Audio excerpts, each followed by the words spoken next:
At Citi Field in New York, the New York Mets play the Washington Nationals. The Mets are looking down on the rest of the National League East after 3 games, off to a very hot start, and every reason for Terry Collins to be all smiles. Up and down the lineup, the Mets have got things going, sweeping 3 from the Atlanta Braves. First time they've been 3-0 since 2007, and looking for more tonight as they take on the Nats. And a pleasant good evening, everybody, and welcome to Citi Field. I'm Gary Cohen, Keith Hernandez, and Ron Darling alongside as the Mets open a 3-game series against the Washington Nationals. The Mets sweeping the Atlanta Braves over the weekend to begin the season, hitting on all cylinders, and most importantly, not only is the offense rolling, but their approach has been great. Their approach has been wonderful. Now, the 31 hits in the first 3 games, the last 2 games they were in double digits. We know that Tolley's been off hot, Wright's been off hot, Murphy, Tejada with the big game. But what impresses me most is that you've heard all this about taking pitches and getting deep in counts, and a lot of teams losing their aggressiveness. This team has been very selective at the plate, made the opposing pitchers work hard, but still they're very much in attack mode. And if they get that pitch to hit, they're ripping it. I really, really like what I see so far. There's been a lot of talk about the Mets bullpen over the first 3 games, and they've certainly pitched well, but the starting pitching has set a very high standard that Mike Pelfrey tries to live up to tonight. He really does, and I think watching Pelfrey at the end of spring training this year, we're going to talk a lot about today his ability to start those hands over his head, his ability to pitch on the first base part of the rubber, but even more importantly, pitch off his sinker. He's kept the ball down his last 2 starts in spring training, and he has been outstanding. And he's going to have to be against Edwin Jackson, a new acquisition for the Washington Nationals, a world champion, and a big part of the St. Louis Cardinals and what they did last year. His 7th team, so he's much sought after, but he's usually with someone else. He's been packing often over the course of his relatively brief career. So it's Pelfrey for the Mets, Jackson for the Nationals. First meeting of the year between these division rivals. All the action coming up tonight right here on SNY.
Brought to you by Burger King, by Bud Light, by AT NYN Rethink Possible, By Cholula Hot Sauce, the flavorful hot sauce with the iconic wooden cap. By Lexus. And by Parts Authority Auto Parts Superstores, where the answer is always yes. Get to Citi Field tomorrow night at 7:10 p.m. for T-Shirt Tuesday. Just $19 gets you a game ticket and a limited edition Mets T-shirt. Log on to Mets.com now and get your T-Shirt Tuesday tickets while they last. Look at the Mets' upcoming schedule. You can listen to every Mets game on Sports Radio 66 WFAN. Mets have a 3-game series here with the Nats, then go on the road for the first time. 3 in Philadelphia over the weekend and 3 in Atlanta next week before they come home to play the Giants a week from Friday. Terry Collins exchanging lineups cards with former Mets skipper Davey Johnson, who brings his Nats to town to face Mike Pelfrey. Mets trying to continue to ramp it up. First pitch coming up.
For special surgery. Get to Citi Field tomorrow night at 7:10 p.m. when the Mets host the Nationals. The Mets and Pix 11 are offering a limited number of tickets available at the 1962 price of $2.50. That is not a misprint.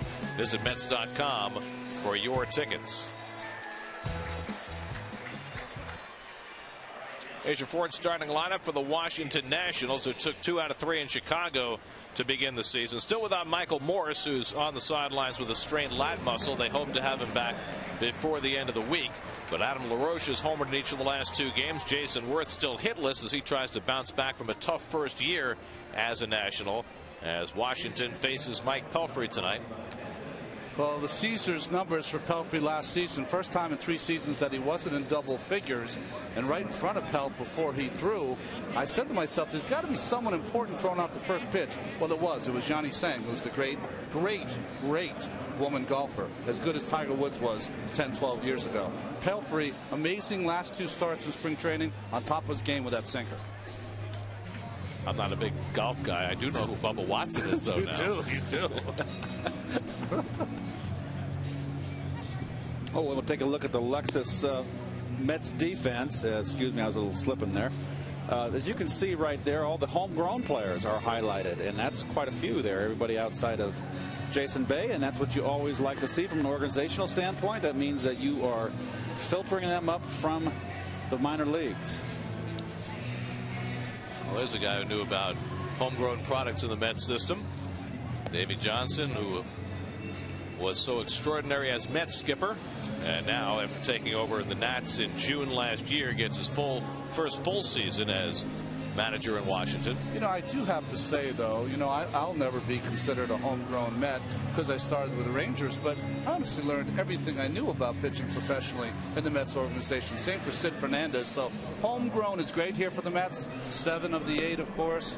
But there were a lot of guys on his team that got most of their experience in a Met uniform. Well, think about it this way. The Mets with 8 homegrown products on the field tonight. First time since 1990 that's been true in any game other than in September and October when the rosters expand. And even tonight, the 9th player, Jason Bay, was in the Mets farm system for a while, even though he was originally drafted by Montreal.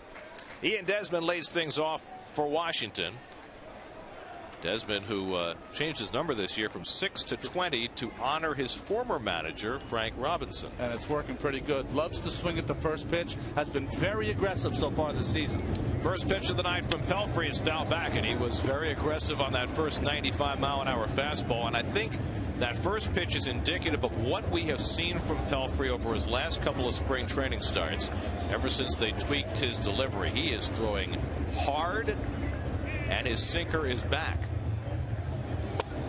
A ball and a strike to Desmond. So right, you know, the tweaking has been his hands over his head to generate some momentum. He's pitching from the first base side of the rubber. That's given him a better angle for that sinker. But even more important, his demeanor is, here, hit it.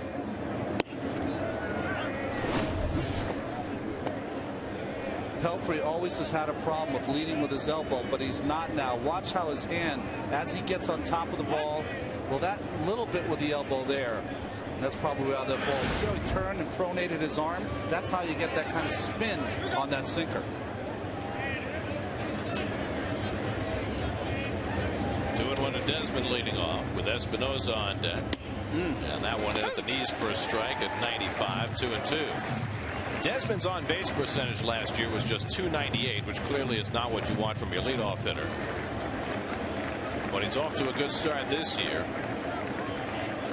Terry Collins was singling out Desmond and Espinosa for praise before the game today. He said certainly Worth and LaRoche and Zimmerman are the heart of the batting order for the Nats, but that these two middle infielders who hold the key to Washington's season in many ways are up-and-coming players. 3-2 from Pelfrey. In there for a call, strike 3. Got Desmond looking at the fastball, and that's the first down of the night. Nobody's looking for a slider for. Boy, on top of the play, that's right down the middle. You know, he split the play, Keith, you're right, but look at the position of the pitch. On the knees. That's the key. So Pelfrey, who has never been a big strikeout pitcher, fans the first man to face him. And here's the switch hitting Espinosa, who hit just .236 last year, but hit 21 home runs. 2 for 11 to start this season.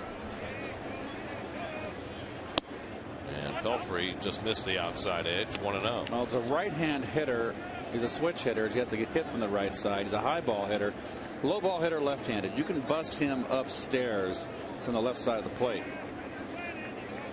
But they're two hard-nosed players, these two middle infielders here, 1-2 in the order. Pelfrey staying hard, 2-0. Espinosa just 24 years old. There's Ryan Zimmerman, newly signed to a long-term contract by the Nationals, the cornerstone of their franchise, waiting on deck.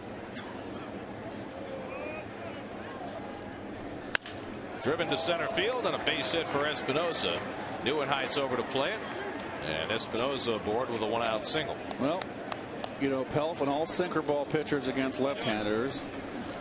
There you look at the umpires right there. Todd Tichenor behind the plate, Brian Gorman, Larry Vanover, Tony Randazzo. But it's always difficult for sinker ball pitchers against lefties who are natural low ball hitters. It's always a tough tough out for the right-handed sinker baller, unless, of course, they have a nice little cutter to throw inside or a straight fastball to keep him honest. Zimmerman's had trouble against Pelfrey. In fact, he's hitless in his last 14 at-bats against Mike Pelfrey. Off to a slow start this year, just 1 for 11 at the plate. In fact, the Nationals as a team in their 3-game series against the Cubs hit just .202 as a team. But they twice came from behind late against the Cubs bullpen and won the first 2 games, and almost came from behind again yesterday. And the wind was blowing in. It was cold and wind blowing in at Chicago. So they say that Zimmerman hit 2 bombs that were caught that would have been out of the ballpark. Well, that's April in Chicago. You got that right. And at the knees for a strike, and it's 0-2. Adam LaRoche waits on deck. Well, this is always the part of Pelf's game that I honestly enjoy watching. He might not enjoy it so much having people on base, but his ability year to year to get a little better to hold those runners who can steal close to the bag. Espinosa stole 17 bags last year. How can Pelf do it early in his career? He could not do it at all. It was really a tough part, Achilles heel of his game. But he worked on it this winter. He's got a better move than he's had before, probably second to Dickey as a right-hander. And the key is to be a little quicker to home. Just inside to Zimmerman, 2-2. We saw him pick a runner off during spring training this year, and he's got that spin move that you used to use. Yeah. You got to bring out all the tricks that you can against these runners. Give them 4, 5, 6, 7 different looks so they don't know which way you're going to go. So it at least takes them 3, 4 pitches to go. For Pelf, you might have the guy put the ball in play already. There's that quick move.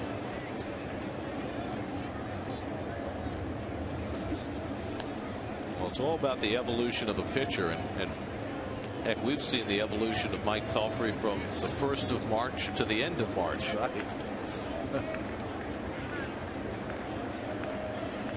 There goes Espinosa. Zimmerman bounces one right through the vacated hole for a base hit.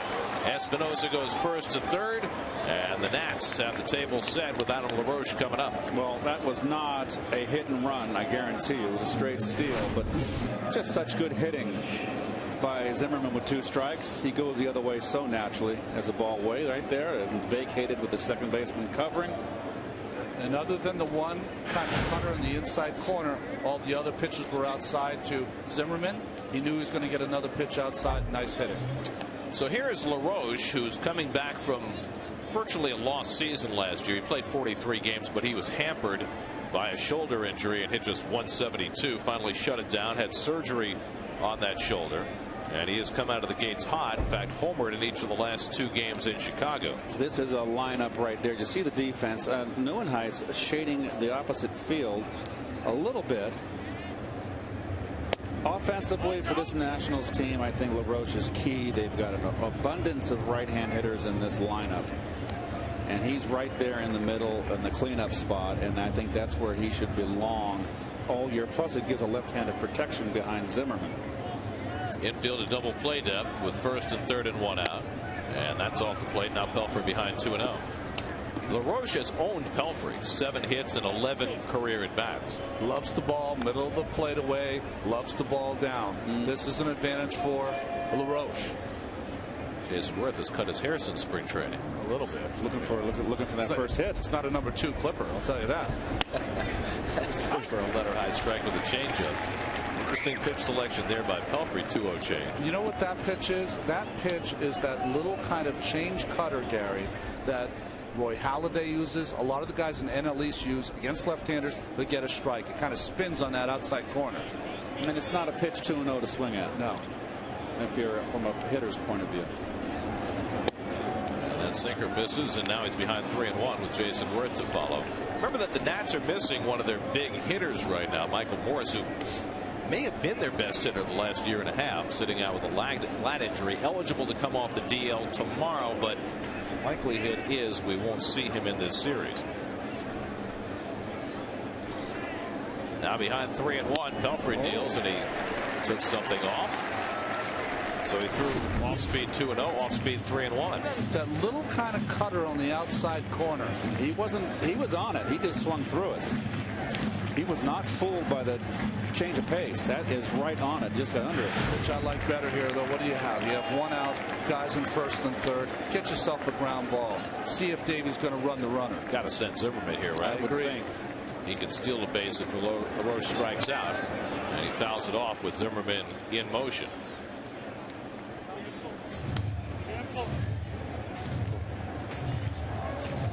Well, the Mets have never trailed over the first 3 games of the season. Certainly in jeopardy right now with first and third and 1 out.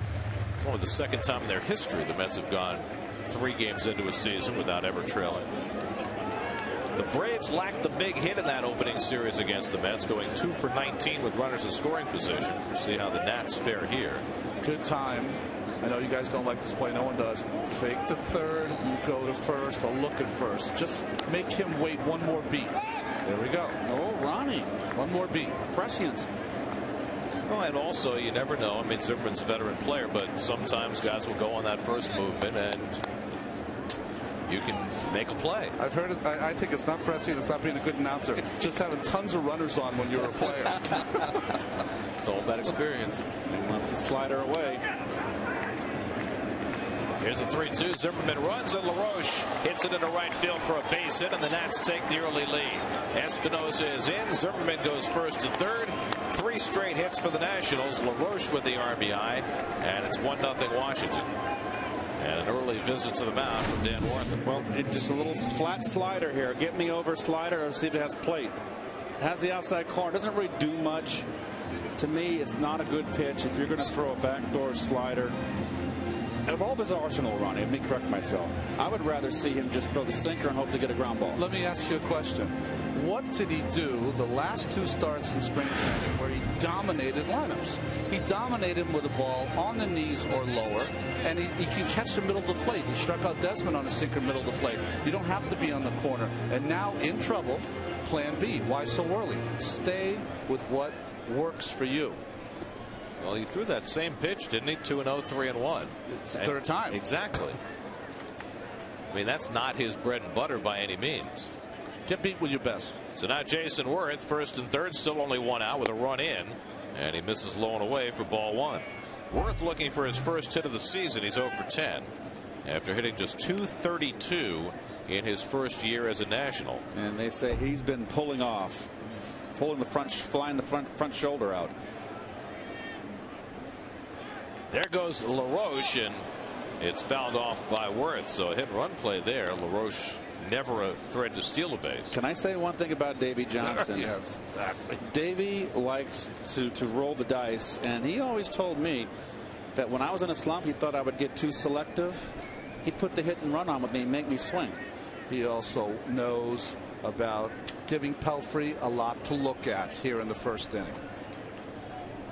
Mike's already thrown 23 pitches, still only 1 out. Certainly you don't have to worry about LaRoche stealing a base. You're 1-1. The chances of running again are not great. Concentration, a guy that likes the ball up is getting that ball down. Get yourself a ground ball. And he fooled him with that slider. Ball and 2 strikes. He's always been awkward, hasn't he, Keith? Yeah, he has always. He dips too. He takes a big stride. He's just got to focus on going the other way. And it's easier said than done when you're struggling. Now Pelfrey ahead for a rare time this inning. Goes back to the breaking ball, and it's 2-2. Mark DeRosa is hitting 6th in the order. DeRosa filling in for Michael Morse in left field and batting 6th. He's just happened to be on the field after such an injury-plagued couple of years with the Giants. Now it's 2-2 to Worth with first and third and 1 out. And Worth goes down swinging on the fastball. So Pelfrey has his 2nd strikeout of the inning. And now they're at 2 away.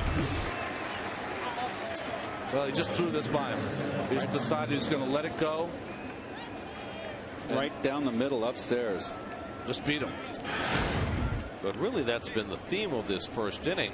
after throwing 2 or 3 pitches right at the knees, he's been up most of the time. Listen, we talked about this with Jonathan yesterday, Jonathan Neese. First start out of the gate, you're going to have some adrenaline that you don't have in other starts. You come out here, you feel like a Superman. So here's the 37-year-old DeRosa, who throughout his career has been a terrific halftime player. He can play just about everywhere. You can use him in the infield and the outfield, but he has had trouble getting on the field. Just 73 games the last 2 years with 3 different wrist surgeries. 0 for 7 to begin the year. And Pelfrey falls behind him 2-0. He's got some pop too. He's got power. He's hit home runs. Went to Bergen Catholic High School and a terrific Ivy League quarterback at the University of Pennsylvania. Pelfrey would be thrilled to get out of this inning with only 1 run scoring. Bouncing ball. Tejada has to move in on it and throws out DeRosa to end the inning.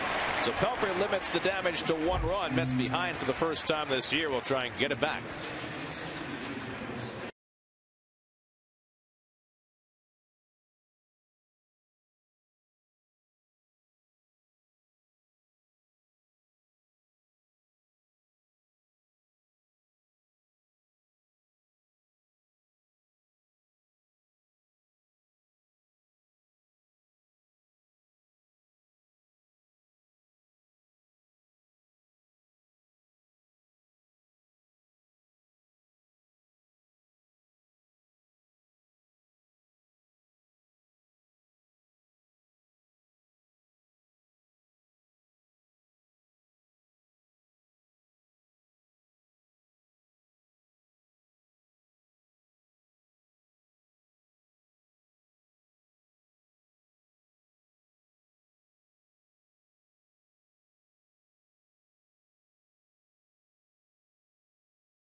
Kirk Neuenhuis makes his second big league start. Ruben Tejada coming off his first career 4-hit game right at the top. David Wright off to a red hot start.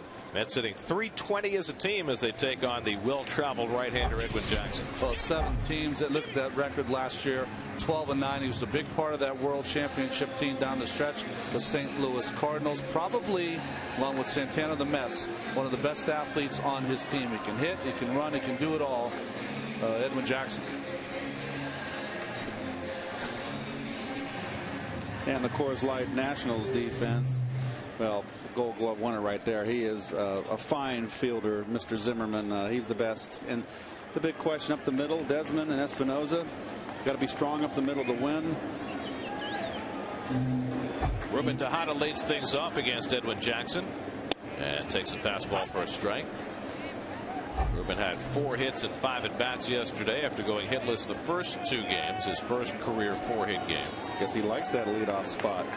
Well, he heard Terry say before the game yesterday that he was considering using Neuenhuis leadoff. Perhaps that was a piece of motivation.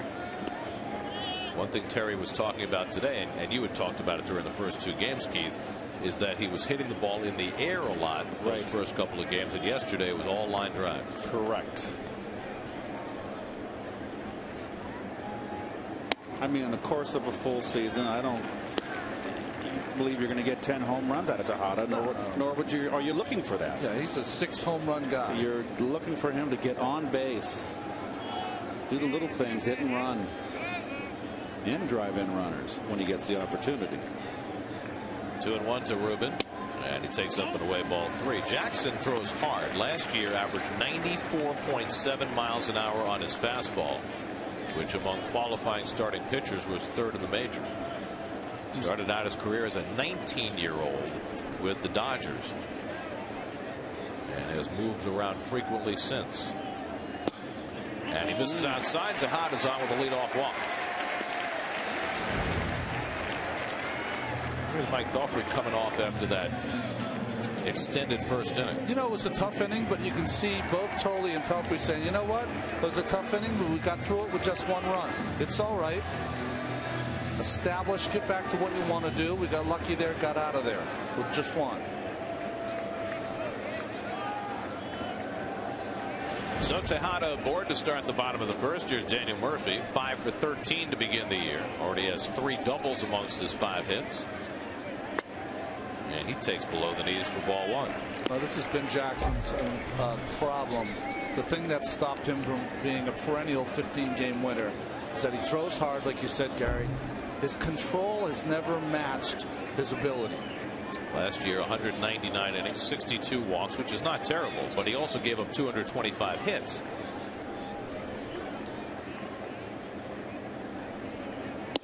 And the Mets have been very, very patient in this early part of the season. The Mets led the league in drawing walks last year, and they have run deep counts against starting pitchers in each of the first 3 games. Give up a lot of hits either because you're just not very good anymore, and that's certainly not Jackson, or you're behind all the time. That's how you give up hits.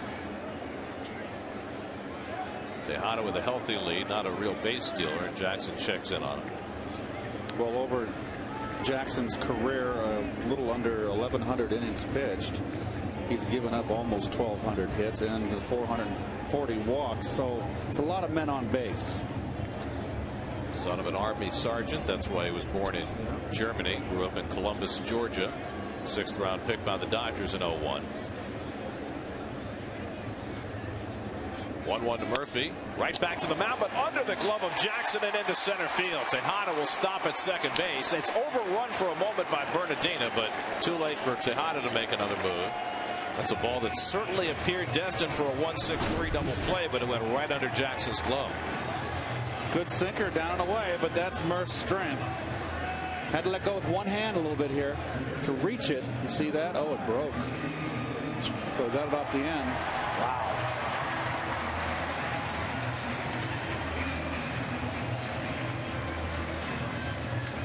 So the Mets with the first 2 men on. And now David Wright will come up with a chance to do some early damage. Mets have scored in the first inning each of the last 2 games. David 6 for 9 to start the year. Right now he is your early leader in the National League batting race. Mets never had a batting champion in their first 49 years. They go 2 in a row. They're looking for one. There it is, 667. That'll lead the league every year. He's been on base 3 times in all 3 games.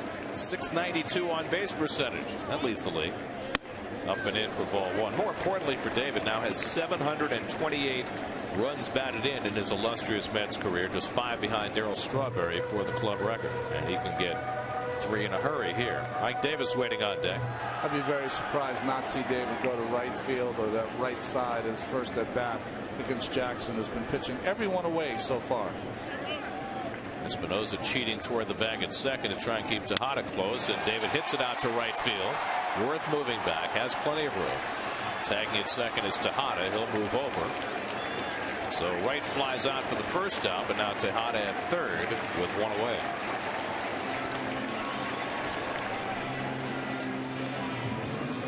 Well, there's Ike, and he's hit lift so far this year, and we're going to show you.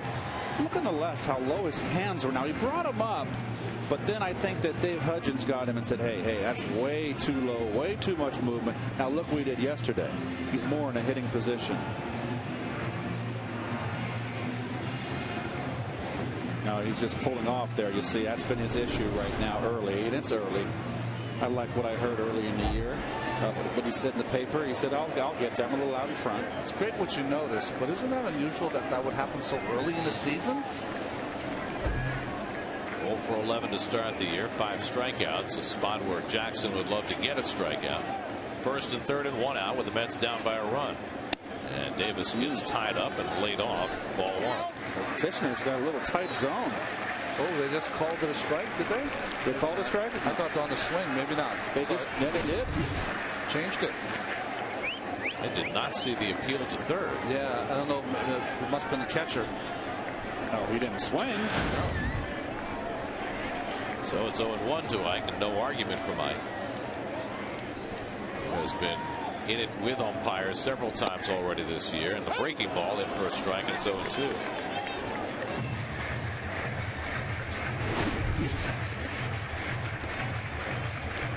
That's got the corner.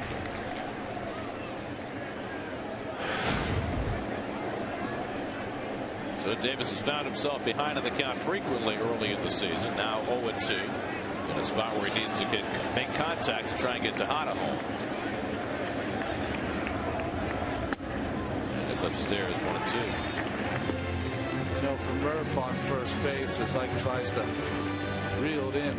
One of the keys you have to think about, Jackson has not thrown one breaking pitch. He's ahead of Davis. If he does go with the breaking pitch, it's more apt to be one that's out of the strike zone. Be ready for a ball that gets away from the catcher just a little bit.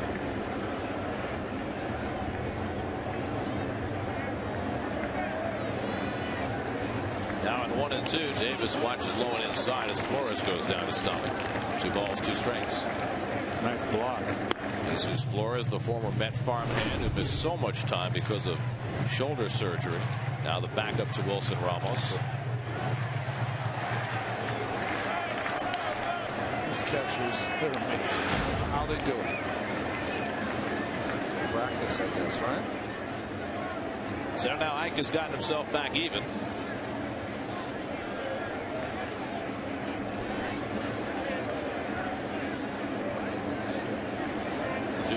And he got him. Change up from Jackson strikes out Ike Davis for the second out. Well, Ike is tipped off right now. And we'll take a peek here. Just a little out in front now. He's a rhythmic hitter. And see, he's getting his body weight a little bit too far forward. It's not that bad because he's out in front. And the shoulders flew open a little bit. That's what we all do when we go bad. And then it's all that's left is, if you're a golfer, all you're going to do is slice. So the Mets got the first 2 men on. Now Jackson with a chance to get through the inning as Jason Bay steps in. Jason 2 for 9 to start the year. Had a sacrifice fly in yesterday's game, and he takes a strike. Backbreakers, Keith, that you always talk about. 2 out RBIs, especially after your teammate has struggled not to get one in. Mets have done a great job over these first 3+ games getting on base. Getting runners in, been a little different. They're now 5 for 28 with runners in scoring position. And Bay, late swing foul, 0-2.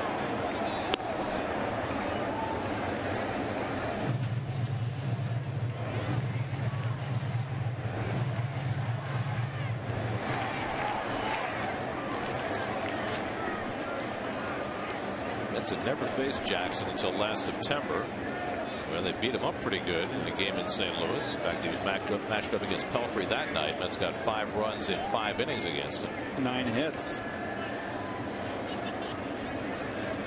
He's ahead on Bay 0-2, and he gets him swinging to end the inning. So Jackson gets out of a jam and holds on to a 1-0 lead. Back-to-back strikeouts, 1-0 Washington.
29 pitch first inning. 3 straight Washington hits produced a run.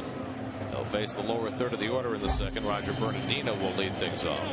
Bernardino, very talented player, but 2 years that he's played pretty much for this team, he's hit 240. He's got some pop, can run.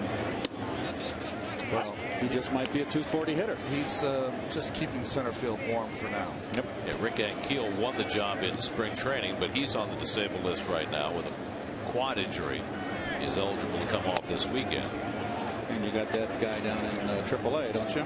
Well, they've already said, Davey has, that Jason Worth is going to play center field some against left-handers, and maybe Bryce Harper plays center field when he comes up. Maybe Worth does. So Nats are very much a team in transition as far as their outfield is concerned. Jesus Flores on deck, and then Edwin Jackson. Bernardino had a game with a couple of home runs here, didn't he? Well, Bernardino is on the opening day roster for the first time ever. But amazingly enough, he signed with the Expos, the Nats predecessors, in 2001, which makes him the longest tenured player in their organization. Even more than Desmond, because Desmond was an Expo also. Yeah, he was an 04 signee, and Bernardino in 01. Wow, when he was 17 years old coming out of Curacao. 2-2, popped up and foul ground, right coming over, and gets there to make the grab. Bernardino retired one away. Well, the big story yesterday for most of the day was Jonathan Neese's bid for a no-hit effort. Took a no-hitter into the 7th, had 88 pitches after 6 innings and had the no-hitter broken up. But it might have been a moot point because Terry Collins said after the game he probably wouldn't have had a shot to go all the way.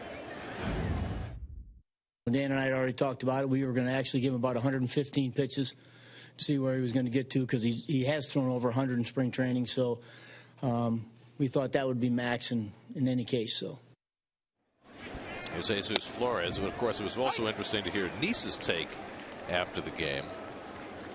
Well, I do have to say, watching that, it wasn't the Freeman hit, although it did ruin the no-hitter.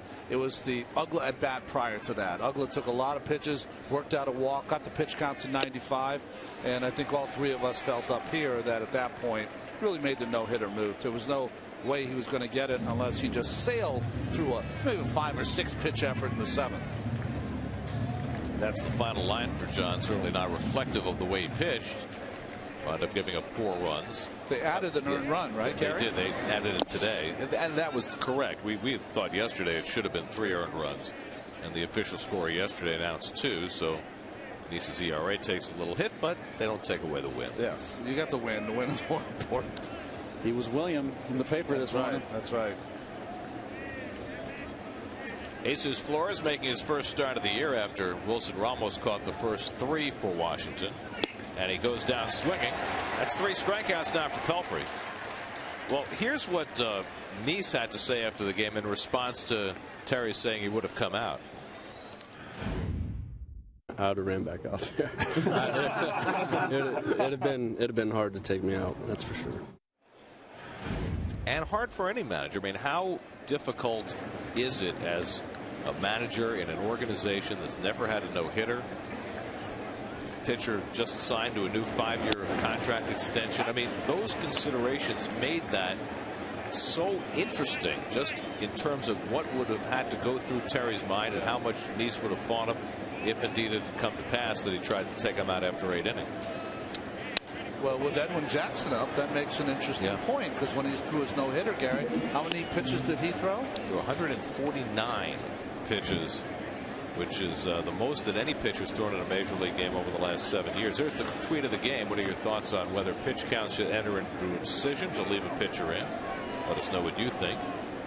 Tweet to @SNYTV with the hashtag SNYMets. Call strike 3. Jackson down looking. By the way, Jackson's manager, A.J. Hinch, got fired 5 days later. 1-0 Washington in the second.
That's a tough act to follow. A little masse. Beautiful. Did that cue ball go in the corner pocket, or did it stay? We don't know. It looked like it had some speed on it. Scratch. What was the movie with Minnesota Fats? The Hustler. That's right. Jackie Gleason. And I should know the female actor. She should have won the Academy Award for that performance. She was just spectacular. Lucas Duda leads off the home second. Lucas 3 for 11 with a couple of bombs to start the season. And he lays off the first pitch fastball from Jackson. 1-0. Duda, Tolle, and Neuenhuis, 3 left-hand hitters, 6, 7, and 8 in the order for the Mets. George C. Scott was in that film too.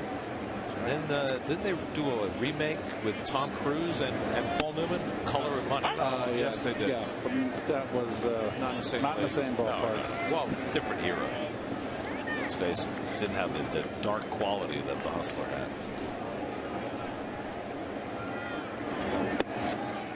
Just misses to Duda, and you're right. Todd Titcher's had a very tight strike zone. Very tight squeeze.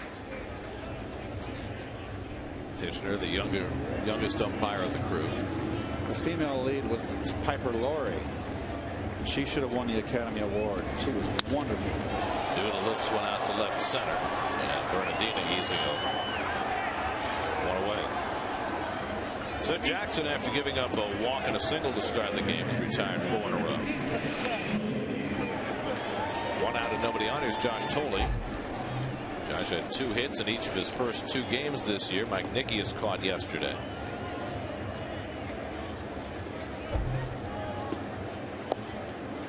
The Giants won their first game this afternoon. You see what happened? Barry Zito pitched a complete game 4-hitter at Coors Field. Good for him. Good man. Good man. Big contract. Is this the last year of that deal now? I don't think so. No. I think he's got another year after this. It was a monster. What's 7 years. Yeah. Boy, He's the 7 years of a nightmare. 6 years of the beautiful 1st and 15th. From a Hitchcock. hit on 1 hop to Espinosa, and there are 2 out. You've been watching too many of the business channels. I'm telling you. But you know, the Giants, Lincecum did not pitch well opening day. Bumgarner got beat up. And Kane yesterday gave up 5 runs, and so it's left to Zito to get them their first win. Well, they spotted Kane a 6-run lead, and he coughed it up. Yep, against Arizona.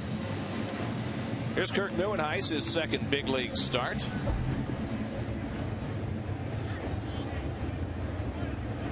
Two hits and 5 at bats thus far.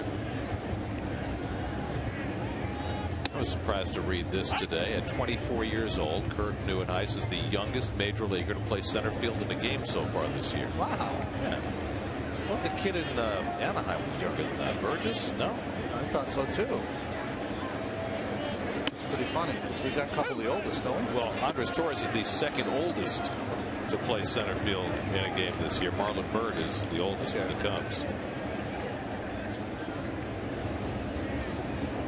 And Hairston. Hairston is right up there too. Not quite as old as those two. 1-2 to Neuenhuis.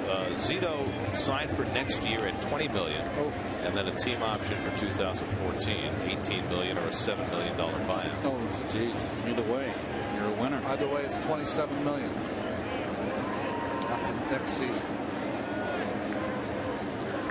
1-2 to Neuenhuis. And Jackson flowing inside. 2-2. Kirk Neuenhuis is going to get a big chance to play. Torres is not going to be back anytime soon. Certainly it's going to be much more than the 15 days on the disabled list with the second recurrence of that calf injury. And it looks as though, at least for the moment, Neuenhuis and Hairston are going to platoon in center field. I think that's a nice fit for the Mets. Gives this young man a chance to catch a breather every once in a while, especially against some of the tough left-handed pitching that the Mets are going to face in April. He's worked a full count against Edwin Jackson with 2 out and nobody on. Hamels, who got beat today. Cliff Lee, of course. Detweiler's going tomorrow. Throws 93, 94 miles an hour. Ross Detweiler, who beat out John Lannon for that 5th spot in the Nats rotation. And Neuenhuis foul swings and misses at it, and Flores makes the toss to complete the strikeout. Third strikeout for Edwin Jackson, so he's set down 6 in a row. After 2, 1-0 Nats.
Is brought to you by your Mercedes-Benz Tri-State dealers. Visit them on the web at searchmercedes.com. Ian Desmond leads off the 3rd inning against Mike Pelfrey. Desmond took a call 3rd strike to open the ball game.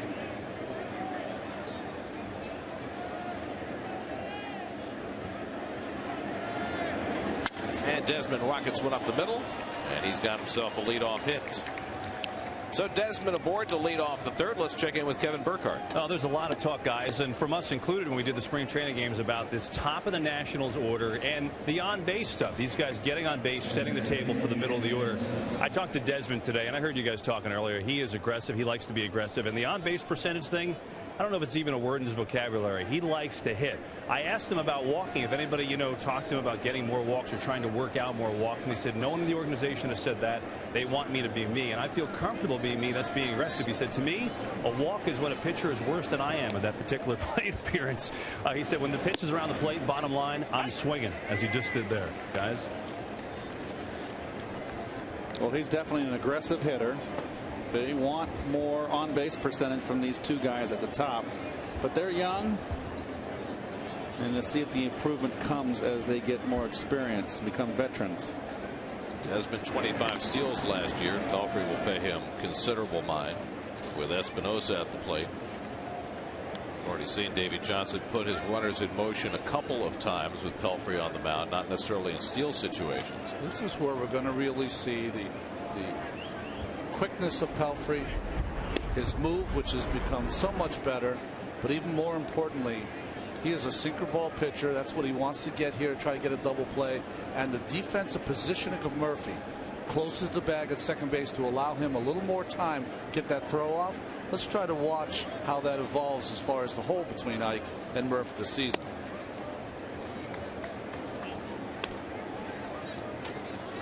Well, Tim Tuffle talked a lot in spring training about moving Murphy a little closer to the bag and making it a little bit easier for him to get there without taking a lot of throws on the run. Well, Tuff had 17 to his left and made it a little easier. I had a hard time moving him up the middle, too. Oh, high breaking ball there. He got away with 1-1. That's a little spinner. It's supposed to be a slider, but it doesn't break. Hitter expects it to break in the zone. It never does, and they miss it. I don't think we saw that pitch a lot during the spring, did we? He was throwing more of that circle change that he developed. And that kind of get me over curveball we saw more of. Here's the 1-2, and Espinosa late on the fastball, and Pelfrey has his 5th strikeout. Keep in mind, Mike Pelfrey has never struck out more than 8 hitters in a major league game. He's got 5 in 2 1/3 tonight. I'm sorry. Go ahead, Ronnie. Well, just totally standing up. You talked about in the first inning, Keith, to attack Espinosa, you have to stay up in the strike zone. I mean, he's batting left-handed. Absolutely, he's blind up there. It also seemed as though that little spinner, as you called it, set him up perfectly. He didn't swing till that ball's in the catcher's mitt. I'm not so sure I'm quite so fond of that little spinner right now, Garrett, to the left-hander away. I like the change that he was throwing better in spring, to be honest with you. You certainly want to lower your sights now against this gentleman. But I tell you what, this is the best I've seen Mike pitch in quite a while. The last 2 starts in spring, ever since he's moved over to that left side of the rubber, first base side, he's throwing hard like I haven't seen him throw this hard in a while, and getting some movement. And I'm just feeling that this is something to build on. He's going to win some ball games throwing like this. He's got my attention. Zimmerman grounded a single into right his first time up, and he pulls one foul. Just barely missed the left field line. Zimmerman, remember, missed considerable time last year because of an abdominal injury. Of course, he's such good buddies with David Wright. They grew up playing AAU ball together. So you had Zimmerman had the abdominal injury last year. Wright had the back injury. They both missed about the same amount of time, and their numbers went south in about the same fashion. This spring, Zimmerman was rewarded with a 6-year, $100 million contract extension. And of course, as soon as that happened, all the writers went to David and said, "What about you?" And David said, "I don't know." Out to right field, Duda retreating, and it's over his head and one hop to the wall. On to third goes Desmond, turns there and heads on home. In at second with an RBI double is Ryan Zimmerman, and it's 2-0 Washington. Well, Zimmerman is just such a player. I really think he's one of the premier players in the league. They wanted to come inside, and it's right down the pipe. His approach was the other way. That's a ball he could have pulled, but he was going up the middle, and he is so strong and goes that way so naturally. And here's our first wicked carom off that new configuration out there in right field. Probably would have scored Desmond anyway, even without that bounce, but it certainly didn't help Duda. They have to go a couple extra feet for it. So Zimmerman has his first RBI of the season. 2-0 Washington. 5 hits now off Pelfrey. And here's LaRoche, who drove in the first run with a single to right center.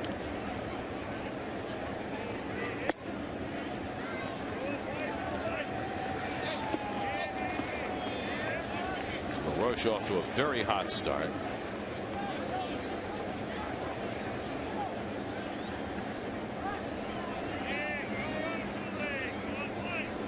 Of course, his father was a big left-hander that I faced, Dave LaRoche. I remember him with the Cubs, his father. I pitched against his dad when he was on his way down, trying to hang on in AAA with the Columbus Clippers. Ring your bell. Line the other way, base hit for LaRoche. Zimmerman around third. He'll come in to score. LaRoche heads for second. Bay's throw coming in. And the tag by Tejada, and they got him. I thought he was safe. Second base umpire Larry Vanover running around. So LaRoche out trying to stretch, but how in the world is Tejada covering second base on a throw from left field? Isn't that the second baseman's play? Yes, it is. And he's safe. He's safe. Larry Vanover's running around. Tejada should be out in the outfield. You know why? Because that ball can sometimes carry him off that tarp, and the shortstop's got to make the play. Oh, he's got to be the lead man out there down the line, getting the cutoff if the ball goes to the wall. That's a bad call. Outfield assist by Jason Bay, brought to you by Delta. So it's an RBI single for LaRoche, 3-0 Washington, and now Jason Worth takes a strike. So LaRoche has driven in 2 runs. Now has 6 RBIs in the first 4 games for the Nats. Worth struck out his first time up. And a high fly ball deep right center field. Back goes Neuenhuis to the warning track near the wall, and it hops up against the fence. Neuenhuis does not handle it cleanly. That enables Worth to continue on to third. They're going to give Worth credit for a triple. his first extra base hit of the season. And Larry Vanover's called at second base here just to help the Mets out from being down 4-0. He could have easily called that a double in there. Yeah, he took his eye off it. You have to judge the speed, and I think because of Worth and his speed, they might have given Neuenhuis the benefit of the doubt. So 4 hits in the inning, 2 runs are in. Mets bad call away from being further behind. Here's DeRosa with Worth in third and 2 out. And it's on the outside corner, 0-1. Early call from Miguel Batista in the Mets bullpen. Mets starters have been just about spotless so far, so there hasn't been any need for the long man.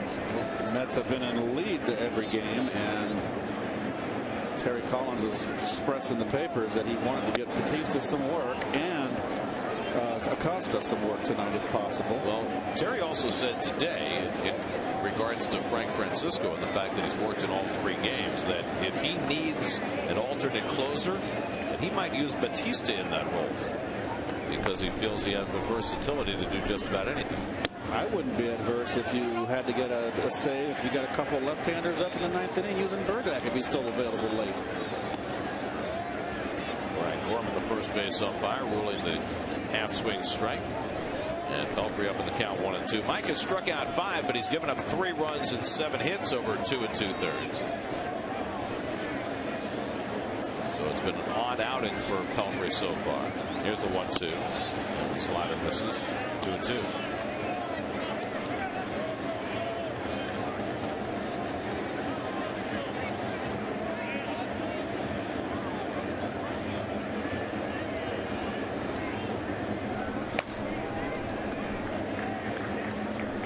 Doesn't hit 41, does it? No. Grounded down to Davis, and he'll take it himself to retire DeRosa. That retires the side, but the Nats tack on 2 RBI hits for Zimmerman and LaRoche, and it's 3-0 Washington.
About the decision to maybe pull Jonathan Neese had he been working on a no-hitter just because of pitch count. And we heard from lots of you, including at Manners NYC, who said how many chances will a major league pitcher have at a no-no? Leaving him in no matter what. It's your Toyota tweet of the game. Well, you always want to have your manners, but the problem with Jonathan Neese yesterday is that would you like to be the manager that leaves him in and maybe he does get a no-hitter, but that 5-year deal goes down the board because he can't make his next start? I don't want to be that guy. Mike Pelfrey 6 hits last season, lifetime 0.97 hitter, facing Edwin Jackson, who's been taken down to a 3-0 lead. It'll be Pelfrey, then Ruben Tejada, and Daniel Murphy in the bottom of the third.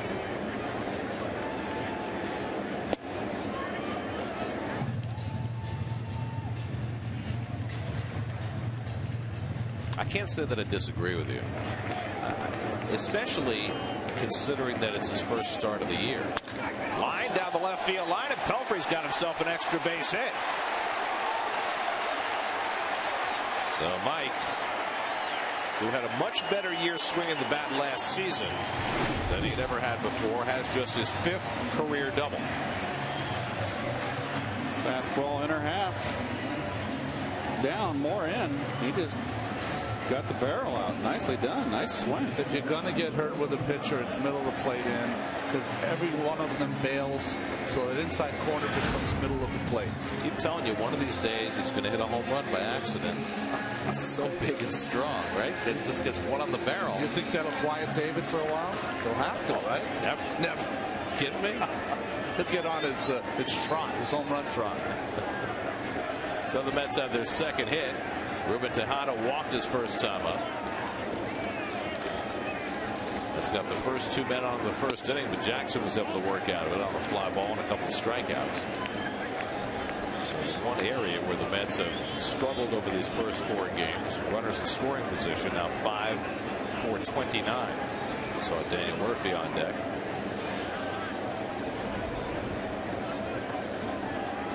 Might take a couple of hits to get Pelfrey home, though. Very shallow in right field. LaRoche is pretty deep, though. I mean, it gives you an opportunity to push one over there if you wanted to. Or is that a bad play with a pitcher at second? I want him swinging the bat. Yeah, I think LaRoche is kind of shortened up a little bit. Maybe he gets a hard ground ball. We're going to throw out Pelfrey at third. I think that's what he's thinking. You know, that's an interesting call, because LaRoche has always had a pretty good arm, but remember he had shoulder surgery on his throwing arm, and you wonder whether he's capable of that cross the diamond throw. That's right. He was a guy that was considered a prospect both as a player and as a pitcher. Of course, his dad was a pitcher, and later a coach with the Mets. Really? Boy, Worth is way shallow in right field. Driven toward the gap in left center field. Chasing back is Bernardina, and he runs it down. Pelfrey late getting back to the bag. He's going to try and tag and move up. The relay throw to third, not in time. Tejada really smoked that ball, but Bernardina able to go back and grab it. And Pelfrey, who was not tagging up initially, had enough time to get over. Well, Bernardina showing the speed that we talked about earlier. How about 2 hands? And yes, sir. Didn't he make one of the great plays last year? That play where he crashed into the wall. That's right. Face first. Made it look easy. So Pelf. It was good by Pelf, don't you think, Keith? Very good. Good read all the way around.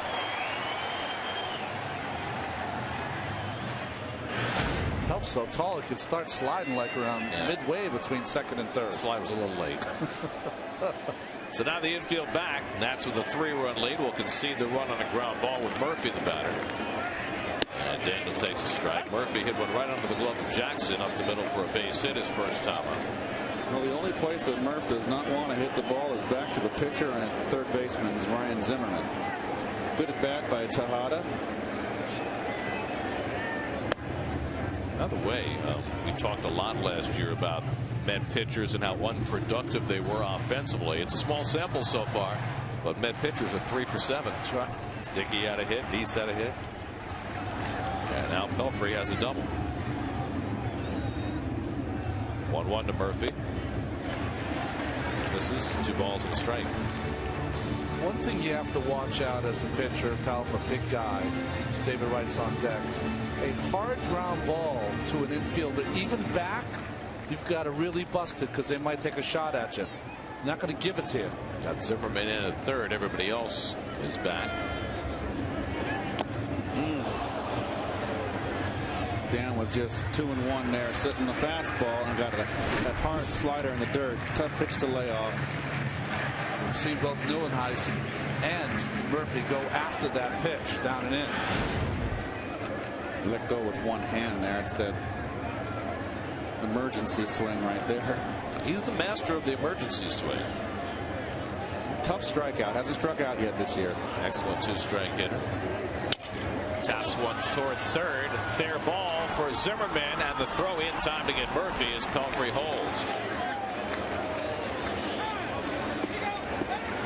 So now there are 2 out. Oh, heck of a play by Zimmerman, and we're talking about his former injury, how he could hardly throw last year.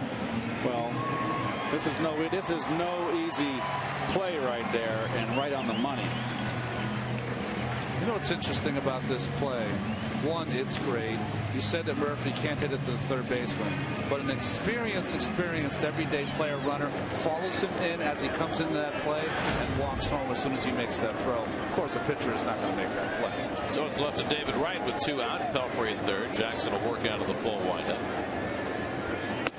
David fly to right his first time up.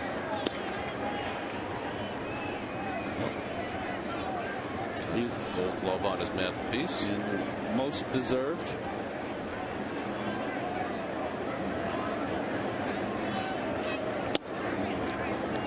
You notice Washington already with Jackson. Scouting report coming off the Braves series. Lots of breaking pitches to David. A lot of pitches, fastballs inside. Just the opposite of what we saw the Braves pitchers do. Here's Steve McCaddy, their pitching coach. Darn good one, too. David has had such a good right field approach in that series. He hits this one through the hole in the left, and the Mets have their first run. Pelfrey trots in to score. David Wright with his 4th RBI of the season. Now just 4 behind Strawberry for the club record, and it cuts the Nats' lead to 3-1. 2 out hits, Keith. Yep, and a hanging slider, shoulder in. Good balance. Remain hot. 7 hits and 11 at bats to begin the season. 636. That wins the batting title too. They're the all-time Mets RBI leaders. David now just 4 behind Darryl Strawberry. David's in his 9th year as a Met. Straw played 8 years as a Met. Here's Ike Davis with Wright at first, and Jackson checks in on him. Mets have yet to steal a base this season. It's their 2 best base stealers from a year ago have moved on, Reyes and Pagan. And the guy who figured to be their best base stealer, Andres Torres, out of the lineup.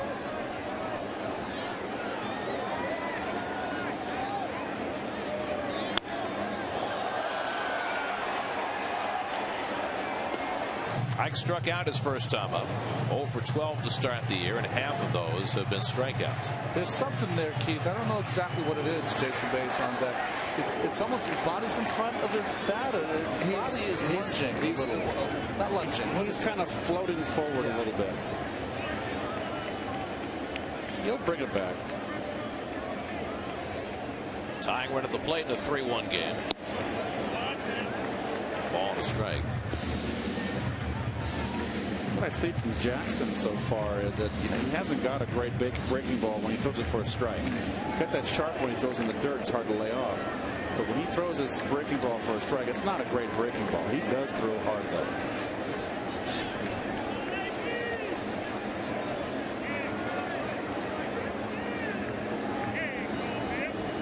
Now the 1-1. And Davis takes just off the plate, 2-1. Jackson last year split his season between the White Sox and the Cardinals. He actually went to Toronto in between. Part of that big deal the Cardinals made with the Blue Jays when they got 4 players, all of whom helped them down the stretch. They got Octavio Dotel in that deal. They got Mark Zepchinski in that deal. And they got Jackson, who wound up starting 4 postseason games for the Cardinals and got a win against the Phillies in the first round.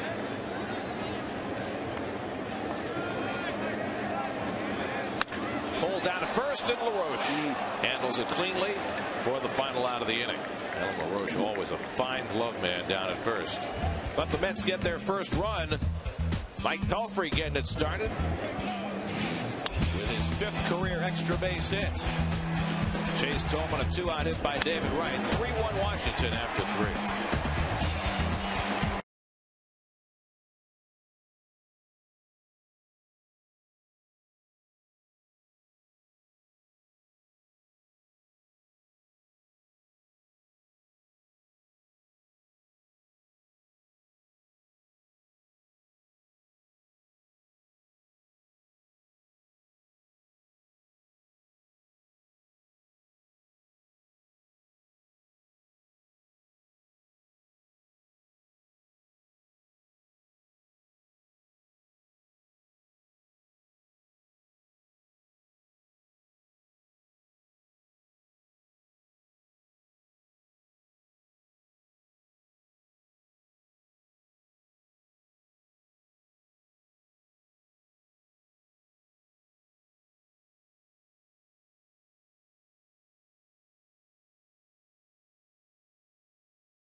Game 2 matchup with live reports from Citi Field on Daily News Live, presented by Citi, tomorrow at 5, only on SNY.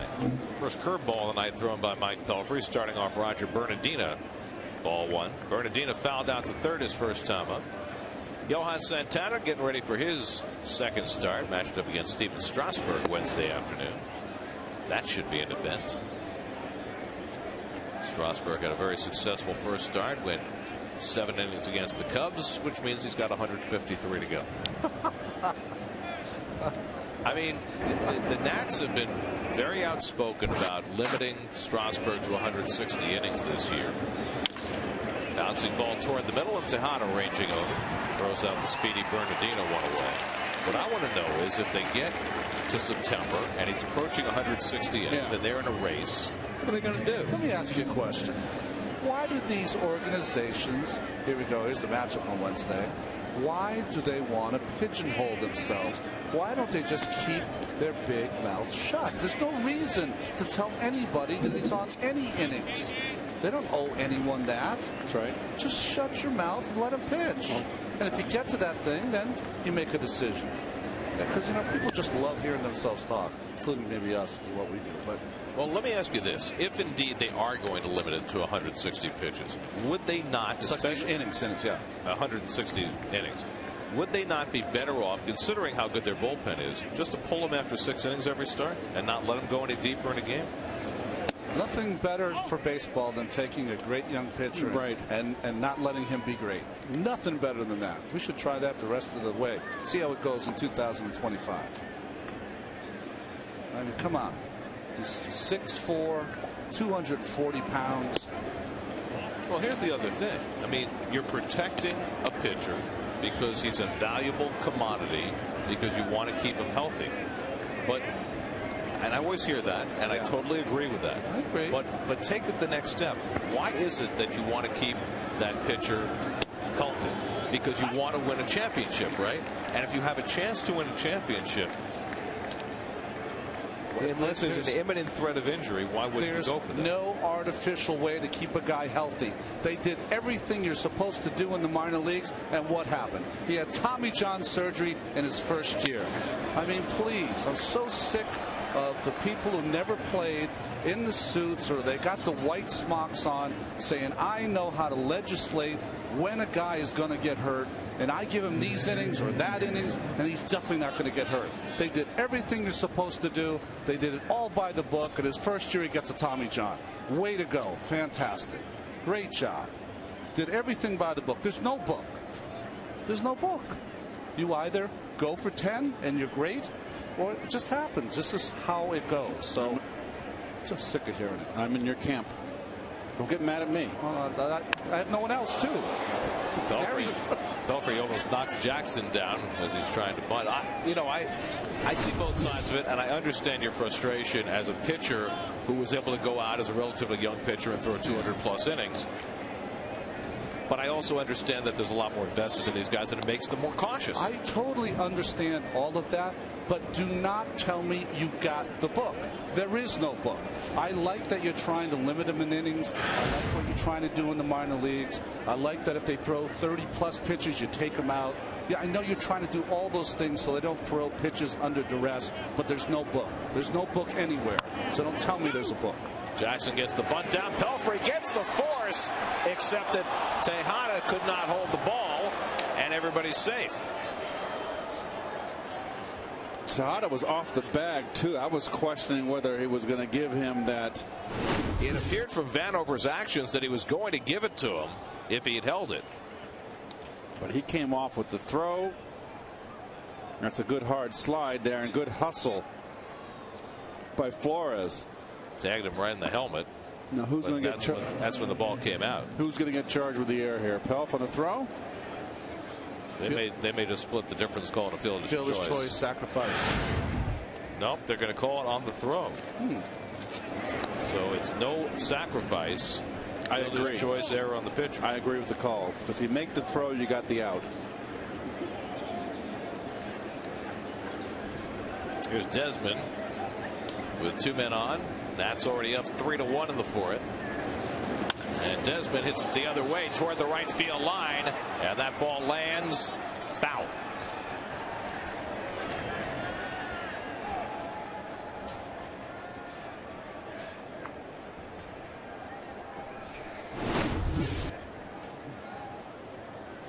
Barely. Oh, more than I thought.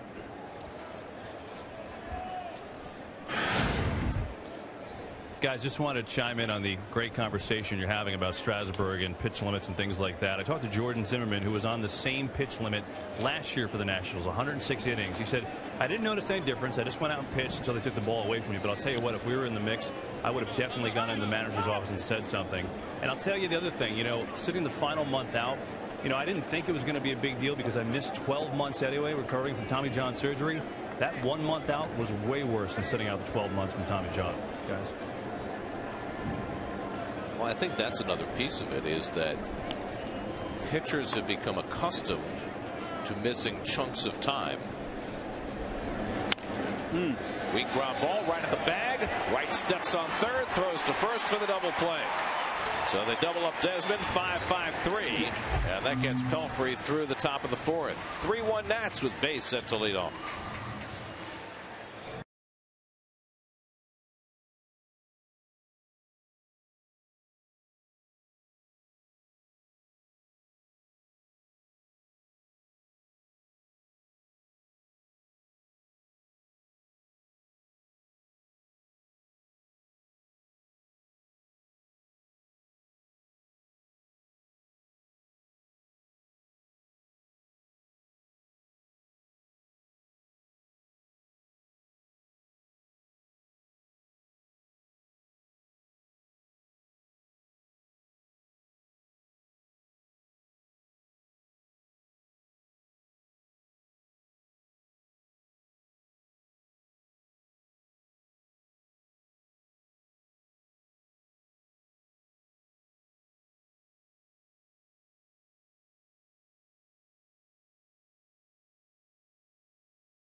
Interesting night for Mike Pelfrey so far. In some ways, he's been dominant. 5 strikeouts already. He already has a double to his credit and has scored the only run. But along the way, he's given up 3 runs and 8 hits, committed a throwing error in the field, and the Mets find themselves a couple of runs in arrears as they come up at the bottom of the 4th. Edwin Jackson late getting back to the mound and just getting his warm-up tosses in. Jackson is 28 years old. This is his 7th major league team. And he has won a game as a starter for each of the previous 6. His first win as a starter for the Nationals. He'll become the first pitcher since 1900 to win a game as a starter for 7 different teams before the age of 29. Oh, okay. I was going to say who's the guy that traveled? Mike Morgan. Mike Morgan. His record is now shattered. Octavio Dotel is now with his 13th team, a new major league record. Of course, he started out as a Met, Dotel did, now with the Tigers. Well, there's 2 other pitchers from 1900 on that have won before 28 with 2 at 6 teams, and that's Dave LaPointe and Ken Brett. And I played against Ken Brett. Ken Brett, George's brother, he threw bullets. And he could hit. He could hit. He could hit, and he threw hard. with the Pirates when I came up. Ron Valone also pitched for 12 teams. And the only position player to play for 12 teams, now retired, Matt Stairs. Oh, okay. Well, I remember Ken Brett, who was at the Red Sox for a short time. His name was Kemmer, K-E-M-E-R. And I'd never seen that before. What was George's name? Jorge?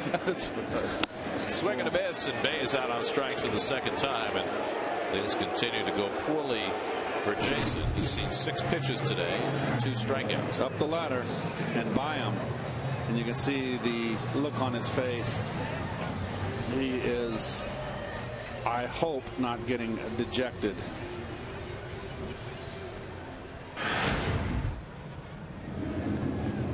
Four strikeouts now for Edwin Jackson. Here's Duda flying to center his first time up.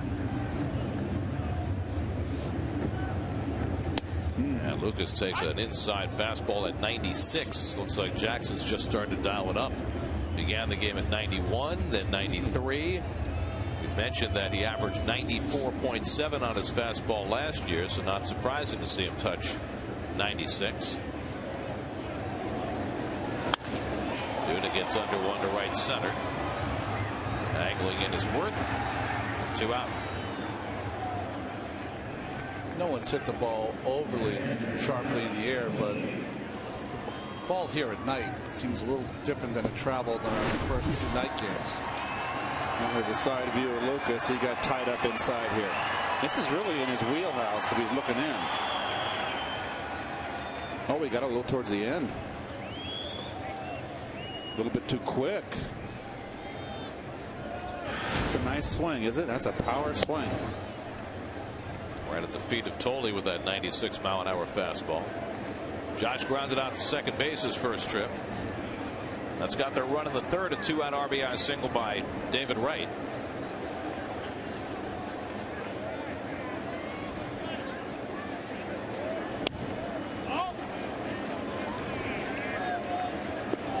David has now driven in a run in each of the first 4 games this season.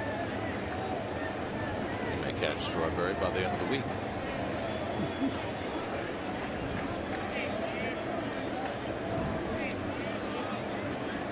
Now Jackson behind on Tolley 2-0.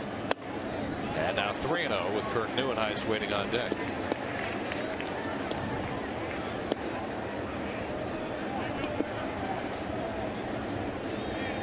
You have to make those letters awfully small for Kirk. I don't know. He's got some big shoulders. I mean, you're lucky you're a former football player. Boy, Todd Tichenor has a tight strike zone. Second walk given up by Jackson. And I don't know where you want this young man to throw it on 3-0. Catches at least a quarter of the plate. Well, that's right in the corner, but still. Might have seemed it was low. I'm not sure. No, but it was low, if anything. Yeah. So Neuenhuis bats, tying run at the plate in a 3-1 game. Kirk struck out his first time up.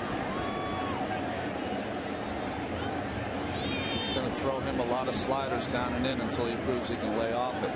It's the pitch that struck him out first time up on a 3-2 pitch. And one thing the Mets like about Neuenhuis, especially from his couple of months before he got hurt last year, is his ability to be patient. Had an on-base percentage over 400 at Buffalo last year. He's a big, strong guy, but has never been a big home run hitter in the minor leagues. Curveball misses. First one of those we've seen from Jackson, 1-1. It seemed to me when Jackson first came up with the Dodgers, that was his second pitch. Yeah, it was a big straight overhand with the fastball, big overhand curveball. Only had 2 pitches. He's gone now to more of the slider. He'll throw that to just get a strike.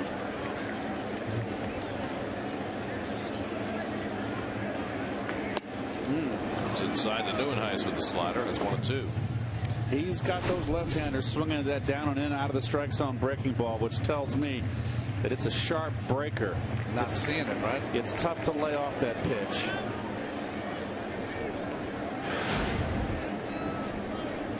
I don't see that in Buffalo, I'll tell you that. Just not too often, anyway. It's also the first night game of the season. Is it easier or harder that first night game in the big ballpark to see the ball? Doesn't matter. The parks today, the lights are so great, the backdrops are so good. See the ball well. Totally at first and 2 out. 2-2 from Jackson to Neuenhuis, and he hits it in the air to deep right field. Back goes Worth to the track, back at the wall. It's out of here. Kirk Neuenhuis ties the game with his first major league home run. A 2-run shot for Neuenhuis to tie it at 3. It's been a week full of souvenirs for Kirk Neuenhuis, and they'll retrieve him another one. First home run, first 2 RBIs, and it ties up the game. Hanging breaking ball right here, and it stays flat. No, that's just a hanger. And he turned right on it, boy. That's belt high, and he just stayed level on it. That hard slider has been hurting him. That one did not break. Beautiful. Now Pelfrey hits one in the air to right center, and Bernardino comes over to get it. So Kirk Neuenhuis getting a chance to play with the injury to Andres Torres, and he hits his first big league home run. 2-run shot into the Moses.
Slow Motion is brought to you by your Mercedes-Benz Tri-State dealers. Visit them on the web at searchmercedes.com.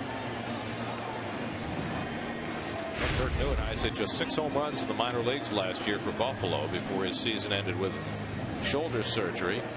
Now he has his first in the major leagues, coming in just his 7th career at bat. Danny Espinosa leads off the 5th. Mets have gotten back even after they fell behind 3-0. Espinosa singled to center, scored a run in the 1st, struck out in the 3rd against Mike Pelfrey. And the curveball low for ball 1. All right, Pelf, they got you off the hook here, got you back in the hunt.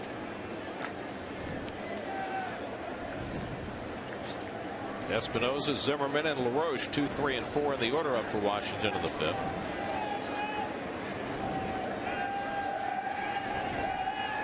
Remember 2 years ago when Espinosa came up in September? Yeah.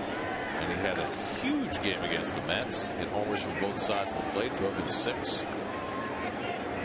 He's got pop for a middle infielder. 21 home runs last year. Late on that fastball, it's 2-1. Another one of those shortstops at Long Beach State that have proven to be good players in this league. Yeah, that Tulowitzki guy's pretty good. Yeah, he does all right, as long as he's not getting hit by Jimenez. Got hit again yesterday. Hit in the ribs, I think.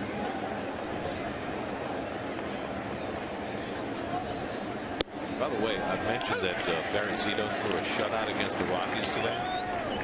I didn't realize. First shutout for Zito since 2003. Wow. 9 years.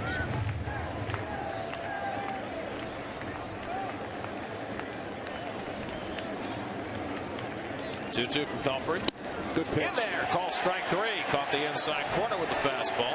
That is 6 strikeouts for Mike Pelfrey, matching his high from last year.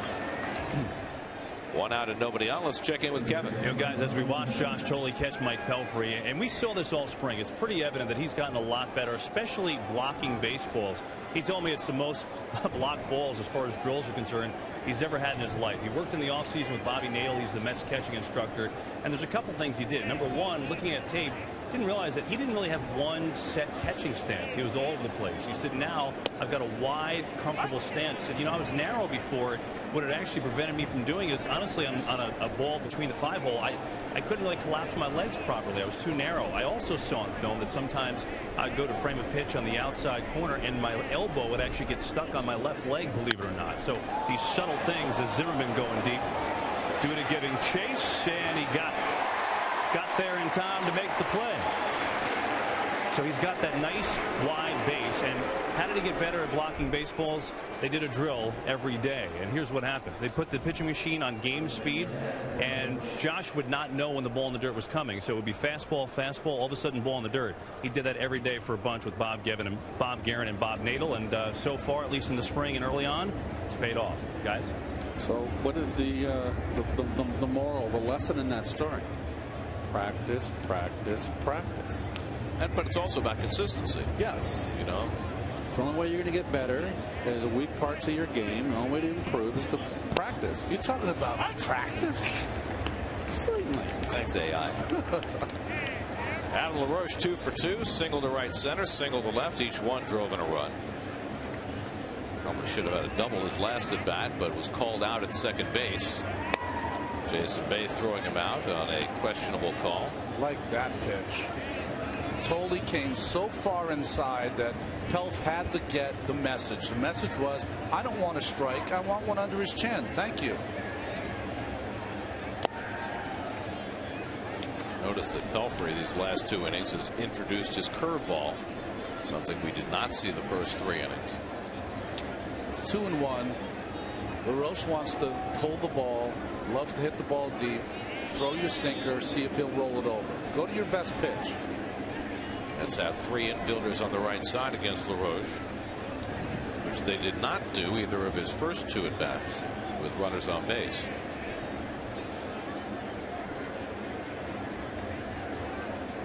And that drops him for a strike.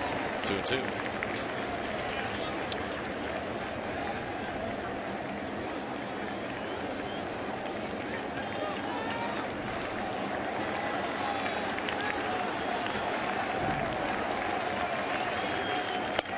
LaRoche takes it just down.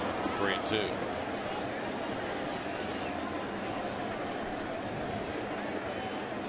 Jason Worth would be next.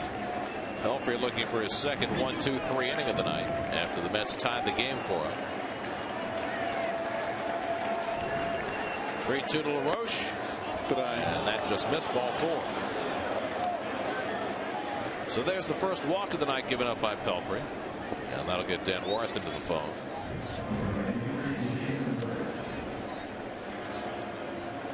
So LaRoche aboard for the 3rd straight time, and now Jason Worth, who drove a triple off the fence in right field in the 3rd inning.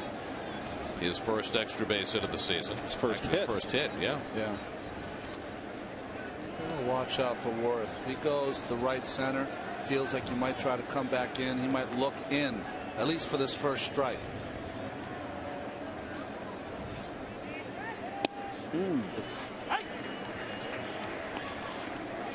we haven't seen Pelf's sinker tonight at all, but we've seen his slider. Miguel Batista, who was up in the 3rd inning, gets up again here in the 5th.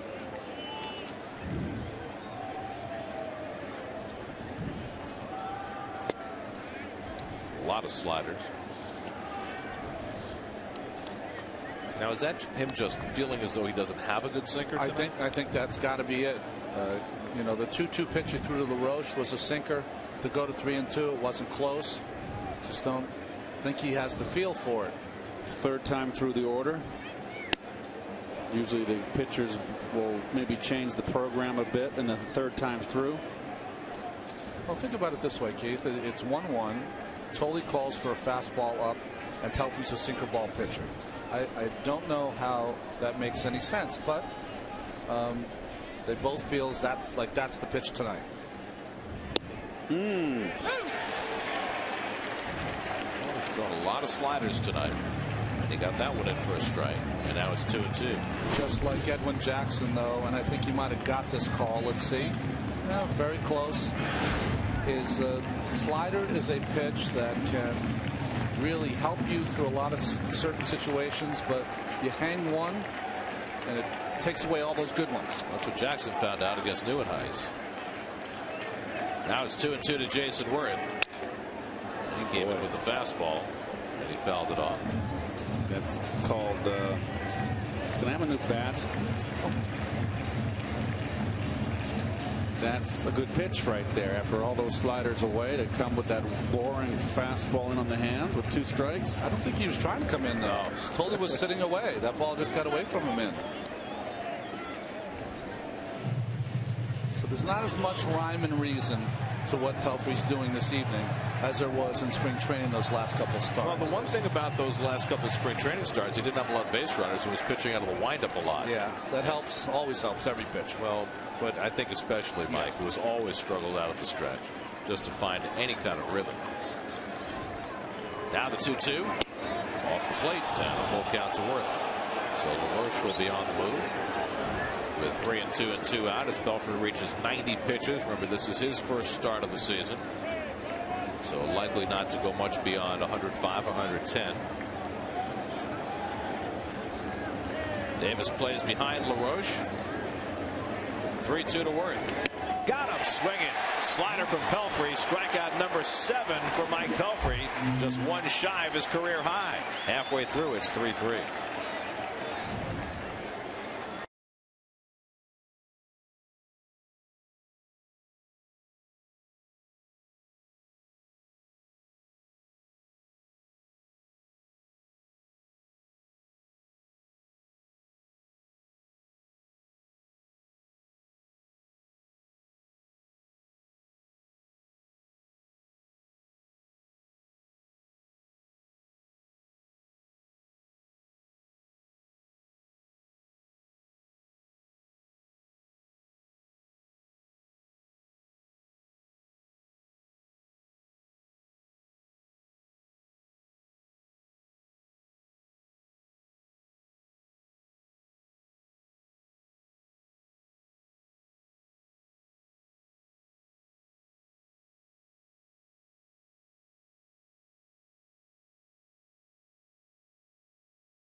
Mets fell behind 3-0 in this game, but David Wright drove in a run, and Kirk Neuenhuis hit his first big league home run, a 2-run shot off Edwin Jackson in the 4th to get the Mets even. Mike Pelfrey has struck out 7 over 5 innings, but might well be done for the night. 91 pitches deep. We'll see. Top of the batting order for the Mets in the home fifth. Ruben Tejada is 0 for 1. Ruben has walked and flied out to center. I just don't agree with pulling him right here. He just had a good inning, 2 goose eggs in a row, a real good inning against the teeth, the heart of the order. Feeling good about himself. Let him go out there one more time. Nothing you can say to the skipper, though. Once he shakes your hand, if you want to stay in that game, sometimes the best thing to do is go in the clubhouse. Just avoid him. Maybe you get a second He can't chance. find you. He can't shake your hand. You don't want to shake his hand.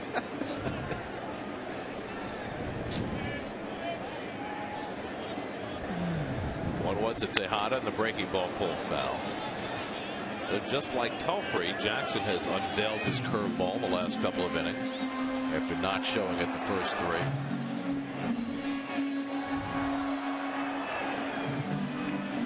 Jackson still only at 66 pitches in the 5th. Murphy and right to follow here in the bottom of the 5th. Mets have 4 hits. The Nats have 8. And that has worked for Jackson all night as he gets Tejada swinging on the slider. That's his 5th strikeout. When he throws a good one, it must appear like a fastball to these Met hitters because they're swinging to pitches that maybe are a foot outside. You know, it's very funny because both these starters tonight are getting mileage out of sliders that don't look like they should be as effective as they are. And this is against a Met team that has not swung at that pitch the first 3 games against Atlanta. Here's Murphy. Singled up the middle his first time up, then at a dribbler that Ryan Zimmerman made a nice play on in the 3rd. So Murphy's 1 for 2. Hitting an even 400 to start the year. Jackson falls behind him 2-0. David Wright, who has come out of the box raging hot, waiting on deck.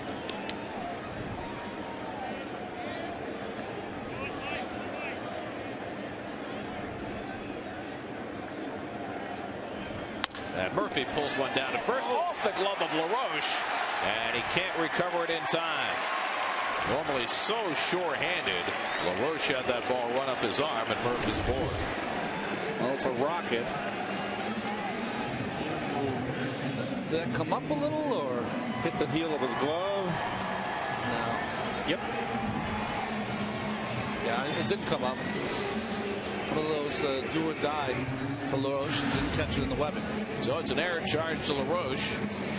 Each team now with 1 error in the game. And here comes Wright, who drove in the first Met run with a single to left.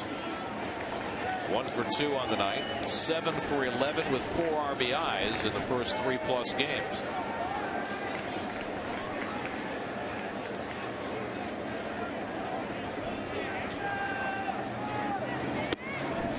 And takes the fastball low for ball 1.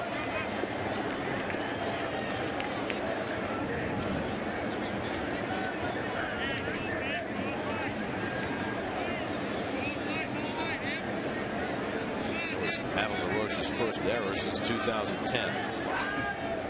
Didn't play all that much last year. Keith, you're David Wright. You just beat Jackson for a 2-out RBI on a breaking ball.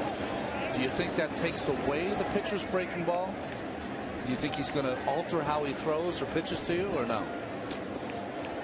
That's an interesting question. I don't know if David's had that many at bats. I mean, you get facing a guy where he's only faced the Mets once, and that was last year. Do you have a feel for him? That's the difference in the game today, I think, Ron. It's a good point that you bring up with the 3 divisions and the interleague play. Is you don't get the familiarity that when we played. So to me, a guy, if I'm facing Jackson in a similar situation, I'm just looking fastball and reacting. And reacting, yes.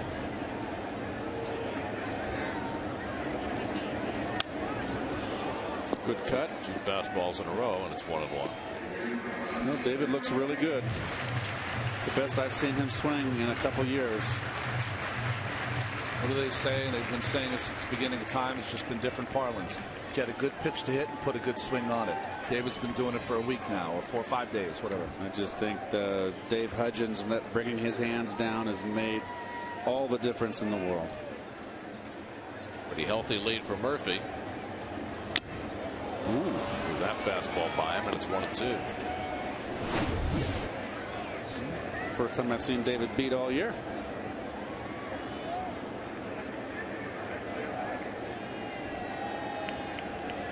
Still not a bad swing. Still a good swing. Sometimes they beat you. Tom Gorslani, the lefty, up in the Washington bullpen. Now Jackson ahead 1-2 on right. And David lofts one foul. That'll go out of play. See the more defensive swing for David with 2 strikes and the ball inside. Very few pitchers today double up inside. Let's see if Mr. Jackson does.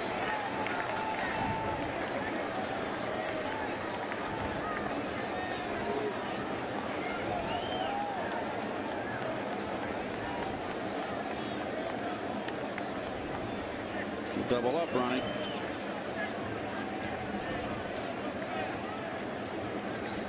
One, two. Swing and a miss. He struck him out. Didn't get it as far inside as he wanted it, but he has his 6th strikeout as he gets right for the 2nd out.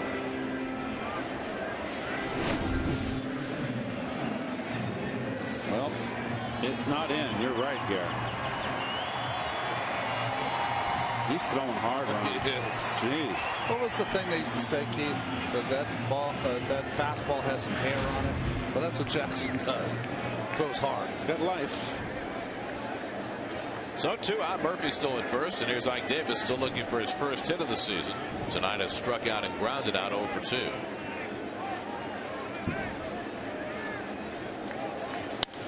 The Mets are due to face a left-hander tomorrow night. Ross Detweiler is going for the Nationals. And Terry Collins said with a day game Wednesday, he might well give Ike the day off tomorrow and play Justin Turner at first base. And I asked Terry, if Ike doesn't get a hit tonight, he's still 0 for the season, are you less likely to give him the day off? And he said, yeah, but I probably still will. Wow. And I think that's more about the concerns the Mets have about this Valley fever thing that came up in spring training than anything else. But you understand that, Keith, that if a guy is 0 for 15 to start the year, that you wouldn't want to give him a day off? Yes, because you don't want him to get any negative thoughts that maybe the skipper's thinking this or that. You don't know. You never know how a young player is going to think. You know, Ike's going to want to play.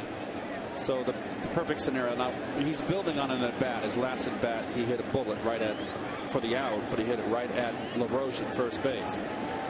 That's the first hard ball he's hit. There goes Murphy. The pitch low. Flores with a throw right on the money. And he's out at second base. Good throw by Jesus Flores. 2-6 on the caught stealing to get Murphy and end the inning. Good throw by Flores. We're through 5 with the Mets and Nats tied at 3.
Sixth inning, the handshake apparently rescinded, and Mike Pelfrey still out there. First pitch to Mark DeRosa, hit right back to him, 1 away. And I am very pleased to see this. Well, we saw Terry definitively shake Mike's hand, but apparently it didn't count. Sometimes we know what we're talking about. Sometimes we do not. For you folks at home, Terry, I'm sure just going up, I guess now in retrospect, the same thing you were talking about, Keith. Good 2 innings right there. Back to back, now going out again. So 1 out and nobody on. Roger Bernardina, the batter. Bernardina is fouled out and grounded out 0 for 2. Now, we've seen Miguel Batista up a couple of times already today. We told you earlier that Terry made reference to if he needs a substitute closer, he might consider using Batista. They have concern about Frank Francisco working a lot of days in a row because of the knee problem he had just a week ago. So if you're Terry and you're looking ahead in this tie game in the 6th inning, what are you thinking? Well, I don't think it matters how many times Miguel gets up, because he's just one of those guys that has a rubber arm. So I think he can give you whatever innings you need. Tim Burdock, of course, going to take care of the left-handers for you.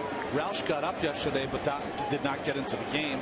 Bobby Parnell pitched 2 days ago. So I think you have enough in that bullpen, of course, to certainly cover you. Getting through the 6th, though, really sets you up in a much better situation. They're looking curveball for Pelfrey to get ahead on Bernardina. Now, this is a different kind of lineup tonight than the one the Mets faced over the weekend with the Braves, where you had all those left-hand hitters. Here you really only have one that you have to worry about in LaRoche. So you want to hold Burdock as far back as possible. Maybe you need a big out late. Good fastball by Pelfrey, and he takes care of Bernardina. That's 8 strikeouts for Pelfrey. That matches his career high. Let's go to Chris Carlin for a New York State Smokers Quit Line game break.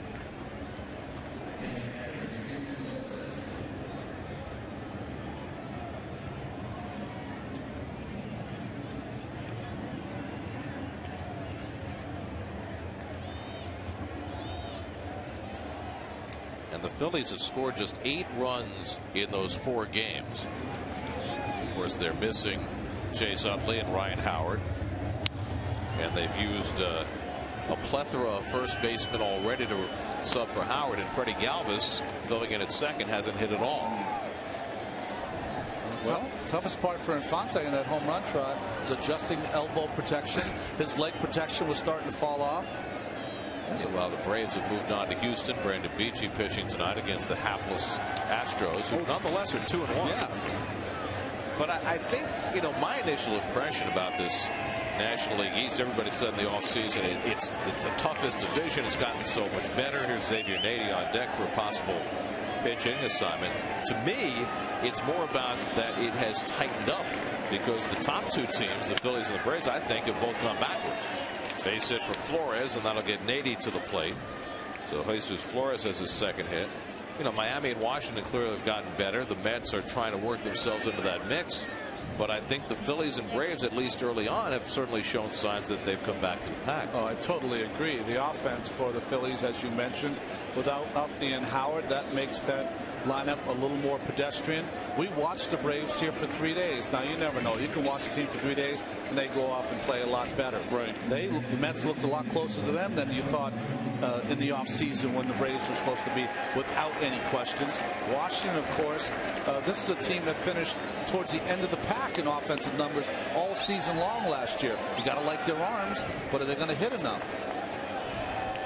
And I think what that ends up meaning, especially in a Mets schedule where they're spending the first 2 weeks of the season playing exclusively Eastern Division rivals, is that every game in division is going to be enormous this year. Here's the former Met Nady late on the fastball, and it's 0-1. Now Miguel Batista is not going to be saved for the end of the game up to the 3rd time as Pelfrey hits 100 pitches for the night. Edwin Jackson out after 5 innings. Had a 3-0 lead, but gave up the 2-run homer to Neuenhuis to get the game even. He gets pulled shy of 80 pitches in his first start for the Nats. Nady started yesterday's game for Washington, played left field as they mix and match out there waiting for Michael Morse to be ready. Nady was picked up very late in the spring by Washington and only had a handful of at-bats in spring training. X-Man has kicked around the last few years. Yeah, he has, and he's also had tons of injuries. A couple of elbow surgery. Foul tip on the slider, and it's 1-2. Of course, he was a big part of the Mets back in 2006 when they ran to the division lead, only to be traded at the deadline when the Mets needed to replace the injured Juan Sanchez. That's the trade that netted Roberto Hernandez and Oliver Perez.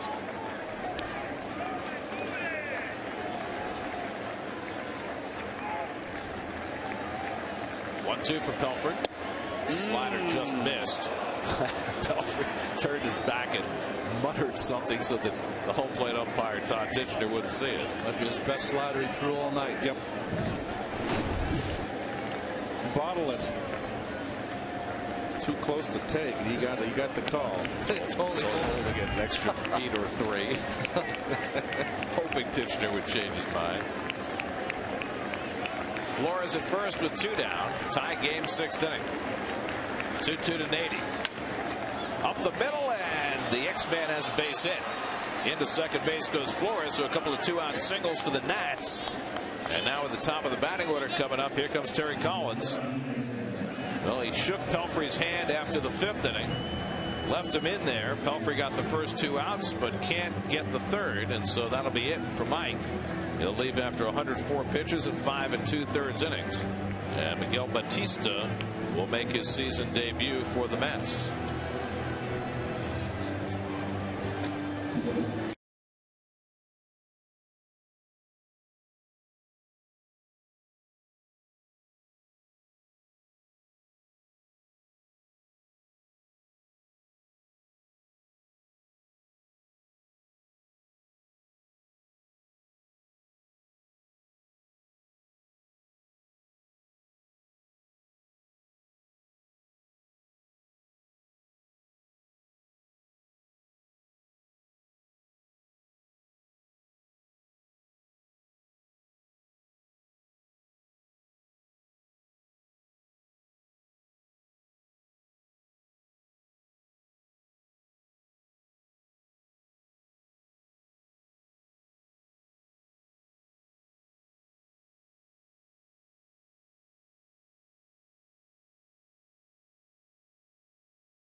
Debate Mike Pelfrey started tonight's game. Plus, bring you a preview of tomorrow's Mets Nationals Game 2 matchup.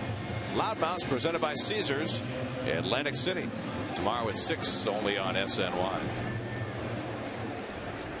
Mike Pelfrey tied his career high with 8 strikeouts, but also gave up 10 hits over 5 2/3.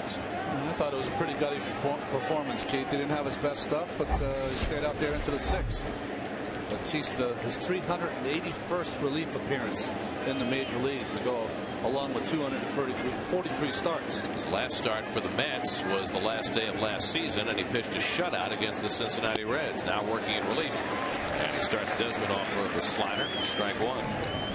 Desmond singled to center, scored a run in the 3rd. He's also struck out and grounded into a double play, 1 for 3. Flores, not a very fast man at second. Nady at first. In a tie game, Tom Gorzelani getting ready to pitch the bottom of the 6th.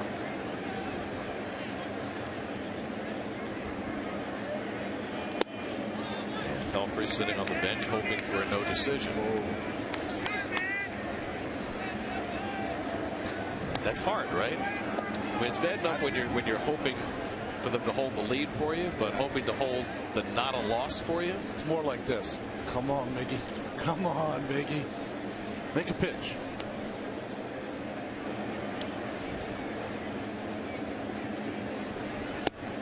And the fastball, he went around. 1-2. 3 straight sliders.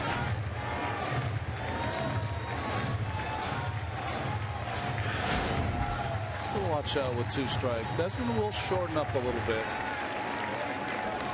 Try to hit that ball to right field. Just stay on that outside part. Here's the 1-2. It's tied with the fastball, 2-2.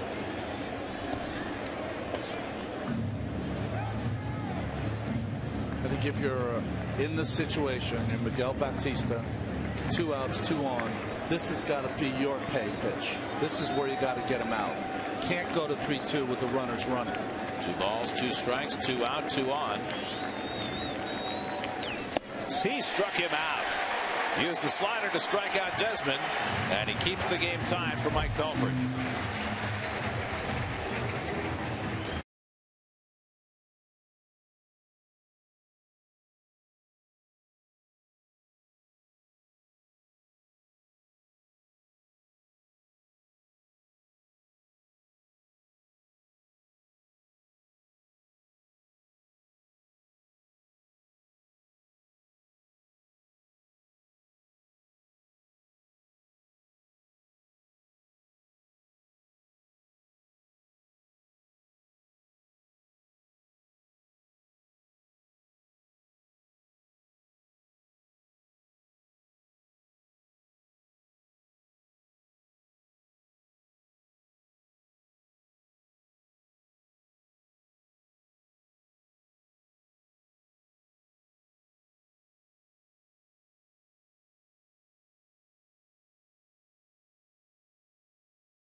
Much anticipated early season pitching matchup on Wednesday afternoon. Steven Strasburg, who came back last year after Tommy John surgery, and Johan Santana, who came back last week after shoulder surgery, and both pitched extremely well in their first start. They'll be going head to head on Wednesday afternoon. Right now, the veteran left-hander Tom Gorzelani comes out of the bullpen for Washington. Well, Gorzelani's a guy that a couple of seasons ago made 30 appearances, 15 of them starts, and he's the kind of guy that can use as a long man or get a left-handed out at the end of the game.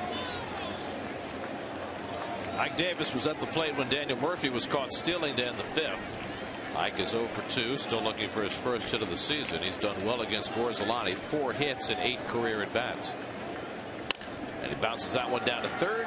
Zimmerman gives ground, and then the throw in the dirt, scooped out by LaRoche. Well, that's what we saw from Zimmerman last year, that throw on the routine play where it just doesn't have anything on it. Nope. Well, what happened for Zimmerman is when he hurt his oblique, when he came back, he probably came back a little too early, and he had to alter his throw, or he was going to pull that oblique again, and he's gotten into the habit. Look at that snow cone by LaRoche. Nice pick. That he's got kind of an Iron Mike kind of throw over there to first. We saw it early in the game. If he has to throw on the run, no problem. You see the numbers for Gorzelani, very effective against the lefties last year in a way that he has not always been in his career. I always thought of him more when he started as a guy that would get right-handers out with that changeup.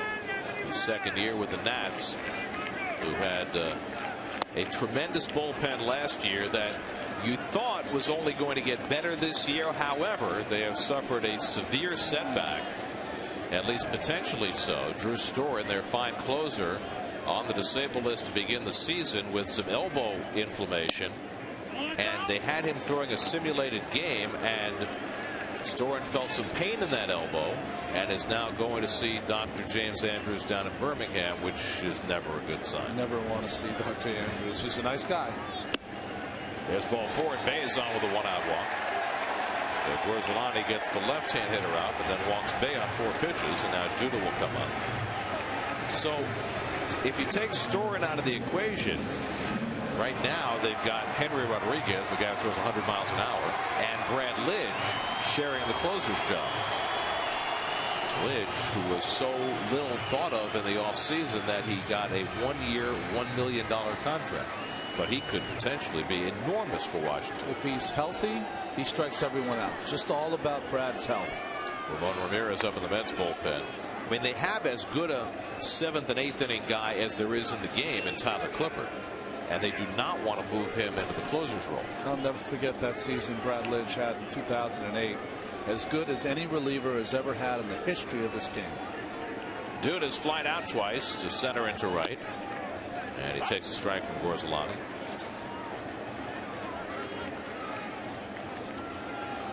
The Mets have 5 guys in the order from the left side, and from Duda on down to Neuenhuis, 3 in a row, they're all lefties. So perfect spot for Davey Johnson to bring in Gorzelani. And they've got another lefty in Sean Burnett they can use later if need be. Good breaking ball by Gorzelani, and he gets ahead on Duda. 0-2. This is where you were talking about that Neuenhuis experiment someday of maybe moving him up to the leadoff spot to try to break up all these left-handers, because every manager in baseball is going to do this. When their starting pitcher fails to go past the 5th or 6th, you're going to see left-handed pitchers come in every other inning to face the bottom of this order. Here's the 0-2, and Duda hits it in the air to center field. Bernardino circles under it. And that's the second out. Bay goes back to first. I should take that back. The middle to the bottom of the order. Well, the problem is if you have 5 left-hand hitters in your order, it's hard to hide them. That's right. I mean, the other option would be to move Duda up and Bay down so that, you know, you only have 7 and 8 covered with left-hand hitters, but now you've got 4 and 5 with left-hand hitters. Oh, look at Houston. Astros tying it up against Brandon Beachy. You know, Gary, the other thing is when you're a starting pitcher, not even a relief pitcher, and you're facing a lineup that has a lot of hitters in a row from the same side, you can start to get locked in on certain pitches because you're facing the guy swinging from the same part of the plate. You know, for a sinker ball pitcher, you can start to get locked in on that pitch running down and away, pitch up and in, a little breaking ball away. You can start to really get that feel for it, as opposed when it's righty lefty, where you have to own both sides of the plate. Bay can steal the base. He's at first with 2 out. And Josh Thole takes a slider off the plate for ball 1. Thole is grounded out, walked and scored a run. Kirk Neuenhuis, who hit his first big league home run his last time up, waits on deck. Mets have been out hit in this game 10-4, but Neuenhuis has the biggest hit. Tom asked for his papers blue between the mound and home plate. Never want that as a hitter. No, definitely not. Like candlestick when you're a kid. Never understood hitters that stayed in the box when the wrappings flew in front. No thanks. I heard your buddy Gary Matthews say today that sometimes you might be inclined to swing at the piece of paper. Sarge said that? He said that today. I believe it.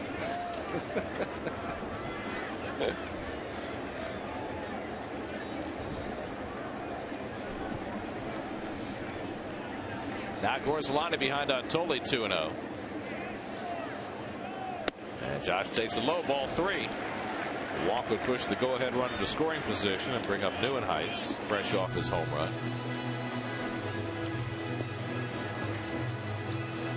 Well, then you're talking to a guy that always stepped out when the airplanes took off overhead too. Used to have a lot of those. But that was a ploy. That was just I've always wanted to break up, gave me an excuse to break up a pitcher's rhythm. So it's gamesmanship. Yes. Everybody has their ploys. John Franco used to tie his shoe 20 times a game if he had to. There's a call, strike 3-1. Could work that into a commercial or something, couldn't you? I tried.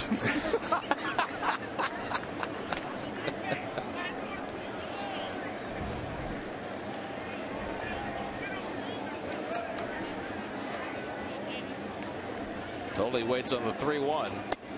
And that's missed somewhere for ball 4, and the Mets have 2 men on. Not the first time that a pitcher's given a withering look to Todd Tichenor tonight. And so now the Mets get the lead run at the scoring position with Neuenhuis coming up. You want to stop long games? Where else do you want him to hit it? Put it. So now a chance for Neuenhuis, who tied the game with a home run, now with a chance to give the Mets the lead. Hanging slider and turned. Got the Mets right back and throwing a great game. Well, the Mets have now hit 4 home runs in this series, and 2 of the 4 would not have been home runs last year. That one into the Mo zone, which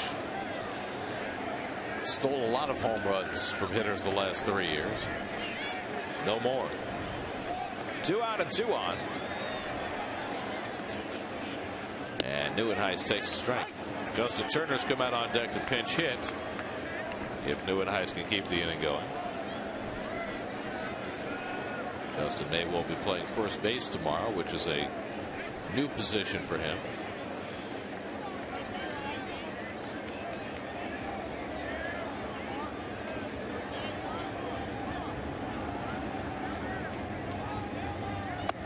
Slider off the plate, 1-1. This is how I remember Gorzelani, just always falling behind. Trying to get yourself out, don't you? Pitches around the strike zone. Doesn't throw a lot of strikes.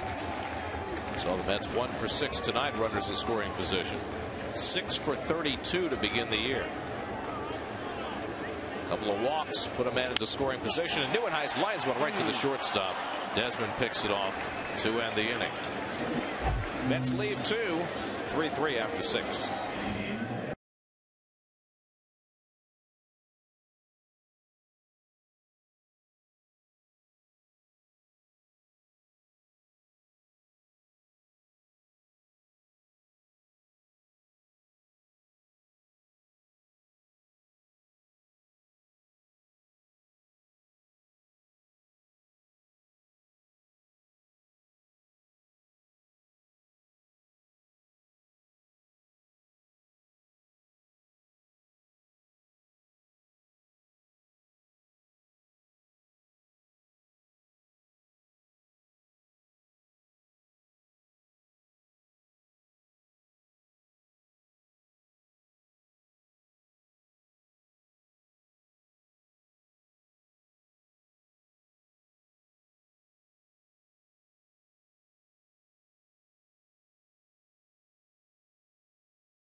cool night in New York City. Good baseball game here at Citi Field. Tied at 3 in the 7th inning. And look around this NL East. Obviously, the Mets and Nationals off to good starts. Phillies off to a rocky start. They lost to the Marlins today. Braves are tied at Houston. And you guys in the booth are talking about the division an inning or so ago. One thing that struck me today, going through everything, is the Phillies and trying to kind of manufacture offense, which they haven't done in eons, it seems, anyway. I mean, how about this? I was reading Philadelphia Daily News today, and David Murphy wrote that the Phillies this year already have bunted 5 times. Last year, total, they had 42 bunts, and maybe more telling than that, Jimmy Rollins bunted with 2 on in the first inning of a game the other day. Different world for the Philly offense right now, guys. It's hard to believe from Charlie Manuel, who is not that kind of a manager. 2 big guns are out. And knowing Charlie as I do, he probably considers this his best chance to toughest job managing, and probably looks forward to it. Danny Espinosa leading off against Miguel Batista in the 7th. 2 balls and a strike. Espinosa 1 for 3, singled and scored in the first, struck out twice since then. Well, the one saving grace the Phillies have, of course, are those 3 studs at the top of their rotation. Yeah, that helps. And, you know, the way Worley pitched last year, you might say 4. Well, Batista against the get out of the inning, the strikeout of Desmond with those beautiful sliders. That pitch, not a strength against Espinosa. Fastball fouled at his feet, and it's 2-2. Zimmerman on deck, then LaRoche behind him. Let's keep Ramirez ready in the bullpen, not Burdack, which is a little surprising, isn't it, with LaRoche 2 batters away? Tie ball game. You got 1 lefty. You got that guy right there, Ramirez, who can get both lefty and righties out.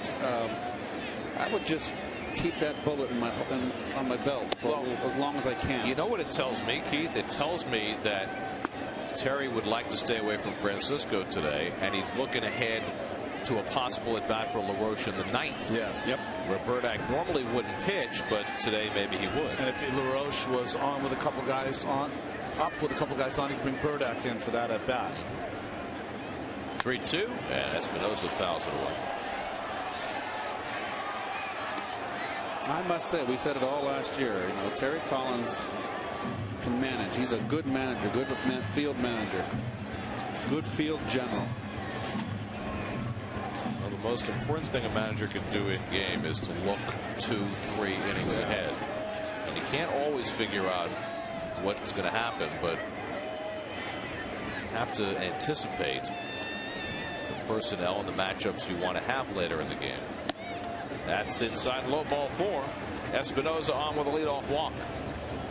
New York Mets baseball on SNY is brought to you by Burger King. By the American Red Cross. The Mets and the American Red Cross are teaming up to help save lives. Donate at Citi Field on April 14th from 9 to 5. All donors will receive 2 tickets to the April 23rd Mets game.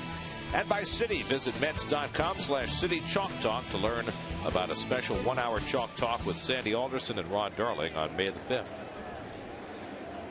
That's Sandy, Ron, and Cinco de Mayo all in one package. Jeez. Here's Zimmerman, who's 2 for 3 today, and he takes it low for ball 1. You could hit and run here. Ron, you just elbowed me. I will not take credit for it. This is a guy that has a great goes the other way. You hate to do it. He's got power. But if you get a hit and run count, I think you'd hope to get a 3-1 count to put a runner in motion. Oh, nice block. Totally keeps Espinosa at first base. Wow. As he smothered that ball. Would that ball travel about 40 feet? Oh, wow. Nicely done. And a big time in the game. Big moment. The king would admire that. Mr. Lundquist.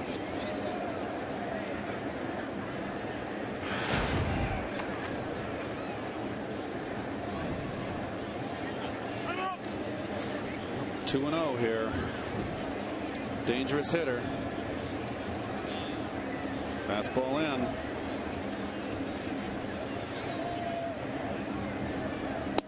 And that's low ball 3. So Batista struggling to throw strikes here in the 7th after getting the big strikeout of Desmond to end the 6th. They're going to get their 3-1. He likes to swing 3-0. LaRoche on deck. Zimmerman always has liked to swing 3-0. And he takes it inside for ball 4. So Batista has walked the first 2 in the 7th. And here comes Terry Collins. He's got Ramon Ramirez ready to go. And Ramirez will head into a tight spot. Tie game in the 7th. 2 on and nobody out. As Ramirez enters, we'll be right back.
Of this year's SNY Play Ball Award, receiving $5,000 for much needed field improvements.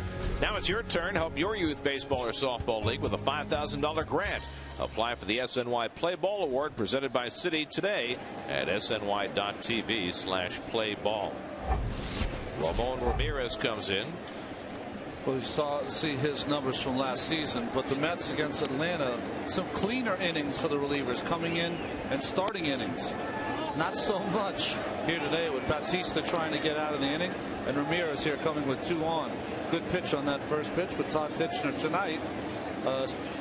Tightish strike zone. It's been hard to please. Yes. Espinosa and Zimmerman aboard with walks. LaRoche has been on base 3 times in a row and takes another changeup off the plate. It's 2-0. Ramirez pitched on opening day, went an inning and a third. Allowed no runs and 2 hits. And now comes into a mess in the 7th, trying to keep this game tied. One of the reasons the Mets liked Ramirez is that he functions well against left-hand hitters, but the splits are not even by any means. He's much better against right-hand hitters. Well, he's in a tough spot now for 2-0. Runners on first and second. Again, this is normally Burdak's spot, but you have to think that the reason Burdak is not in the game right now is that the Mets are going to try and stay away from Francisco and thus save Burdak for a potential later at bat by LaRoche. If it comes to pass. Yep. This might be the one that decides the game. That's why I don't know if you, I think you do believe it, Gary. 2 left-handers in the bullpen. If you have 2 good left-handers, well, they look always like, a strength. Sure look like they did this spring. Tap or foul at the plate. I mean, certainly Josh Edgin pitched well enough to be in the big leagues despite his lack of experience. But the reason why the Mets didn't keep a second lefty is because they felt as though they needed a guy like Batista on the staff, particularly the way they want to stretch out Johan Santana's starts. Batista could fill a lot of different roles, including spot starter. 2-0 change up there from Ramirez. So 3 in a row.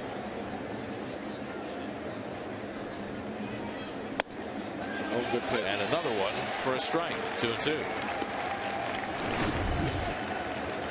Well, the first one he didn't get. This one he does.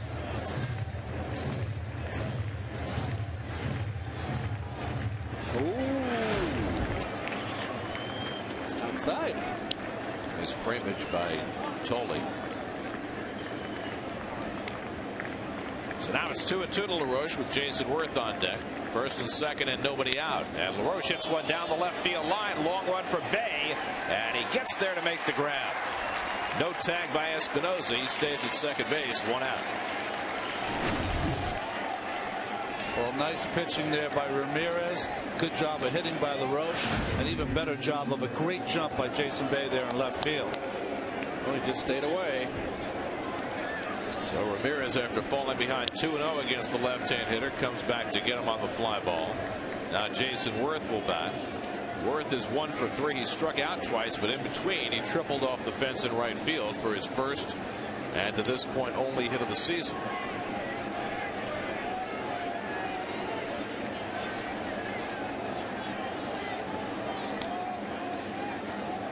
Murphy trying to keep Espinosa close at second. And a letter high strike. Interesting. As soon as LaRoche came off the field, Worth went over to him and said, "What's he throwing there? What are those pitches?" Well, for most of these guys, they haven't seen Ramirez all that much. Worth does have 3 career at bats against Ramon. 1 for 3.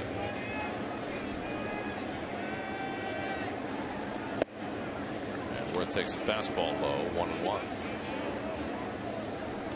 The Nationals built a 3-0 lead. They got a run in the first on an Adam LaRoche RBI single. Zimmerman and LaRoche each drove in runs in the third. But the Mets got a run back in the bottom of the third on Wright's RBI hit, and then Kirk Neuenhuis hit a 2-run homer in the fourth, his first in the major leagues, to tie it. Murphy has been dogging Espinosa over at second base. So Espinosa could certainly try and sneak a stolen base here. Try and get that lead run to third. I want to see the Mets turn a double play in a big situation when they need it. This is one. 1-1 to Worth. Ground ball to short, should be 2. Murphy with the turn, double play, sign retired. As ordered, Mr. Darling. 6-4-3. Ramirez gets the job done. 3-3 at the 7th inning stretch.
watching earlier in the broadcast, because we happened to mention the answer to this question, which former Met set the major league record this season, playing for his 13th team, and so we'll give you the answer immediately. Very nice. Were they planning to do that, or was that a mistake?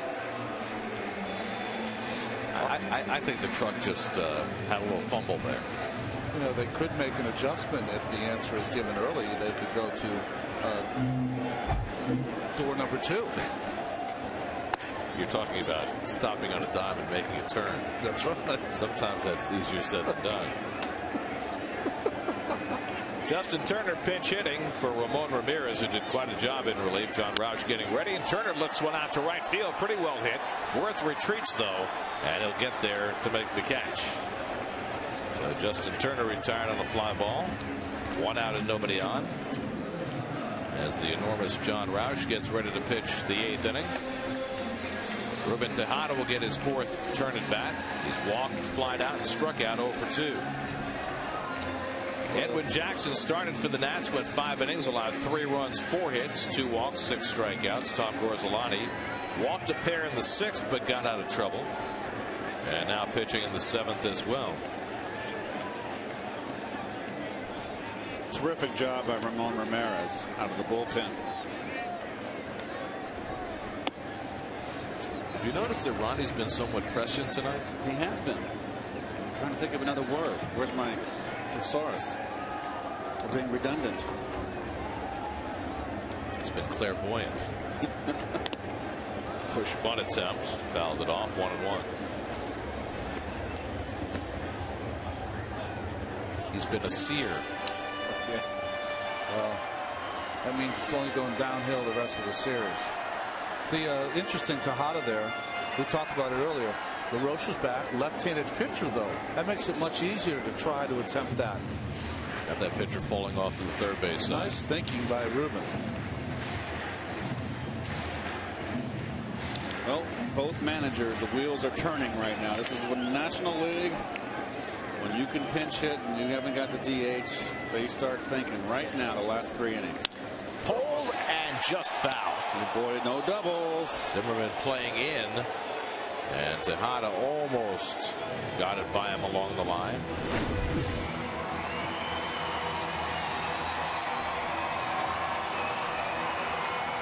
He's such an athlete, isn't he? I tell you what, he's just brilliant. See how he's on his toes on both. As the ball ready to make contact, he's in position to move left or right or back or forward. He's just something else. I like to watch this guy play. 1-2, way outside. Well, I mean, he's obviously having throwing problems right now, as we've talked about ad nauseum since last season. But Ryan Zimmerman defensively reminds me so much of Scott Rowland early in his career. Yep. Same kind of build, you know, a real big man who'll have great quickness. 2-2, and just missed with the changeup. Full count to Tejada. Rowland was more deceptively quick. You didn't realize, you had to really focus on him to realize how quick he was. But Zimmerman's just an athlete. He's just agile, and he's like a cat out there. They're rolling a little more gangly. Here's the 3-2 from Gorzolani, and Tejada flares one the other way for a base hit. Takes the turn at first as Worth plays the carom. Tejada will go to second and in without a throw. A 1-out double for Ruben Tejada. Another terrific turn at bat for Ruben. Well, he stays level, inside out. And when you stay level, instead of the fly ball, the little flare out to right field, it's a F9 on your scorecard. You stay level, it's a soft line drive and a base hit. In this case, it's a double. Nicely done. Hustling right out of the box. We saw that shot. It hit underneath the padding. If it hit the padding, Worth would have had a shot. Third double already for Tejada, so he's the go-ahead run at second with 1 out. Daniel Murphy, the batter. Murphy 1 for 3, and the breaking ball drops in for a strike. Well, if you're wondering why Davey had no one up in the pen as far as a right-hander for right, he's got the open base. He's going to walk him, and it's going to be on Ike.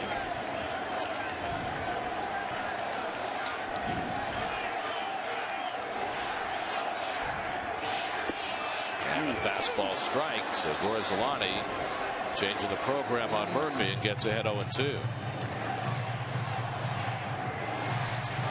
Well, pretty much straight up. Although the left field is shallow and playing Murph opposite field, and I agree. Well, only thing you do see is Desmond's holding the runner close. Might open up that left side for Murph.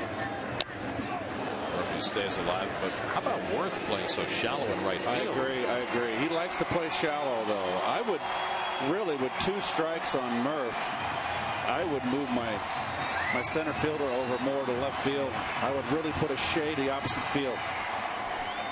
There was a time when Worth played in Philadelphia with he and Victorino. It would hurt your feelings when they came to the plate. But of course, there's not much room behind them. That's right field. 0-2 to Murphy with Tejada at second and 1 out. And Murphy grounds one to short. Tejada trying to go to third. They'll let him go.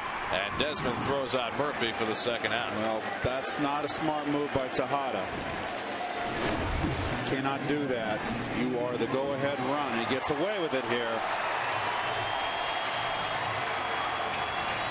I mean, Desmond could have maybe charged that ball a little better and had a chance to get him. I'm not sure how confident Desmond was making that throw to third. Well, let's see what they do with Wright here. You got the go-ahead run at third and 2 out. No, thank you. And they will intentionally walk David Wright. I think not. And so Ike Davis, who's still looking for his first hit of the season, will bat again against Gorzolani, who got him to ground out in the 6th inning.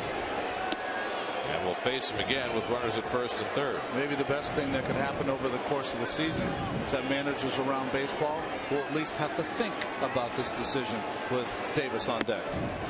Well, I think right here, if Ike's approach, this may be the best thing for him. A base hit puts you ahead. Don't try to do too much. I would look away and a nice little base hit to left field. I also think that Gorzolani, Keith, he's not your traditional Burdack kind of left-hander that he just comes in and has that good breaking ball. He's got to use all 3 pitches. Had a great year against lefties last year, we documented earlier, but has not always been that kind of left-handed specialist. Ike tonight has struck out, grounded out twice. He's 0 for 14 to begin the year. Well, the perfect time to break loose.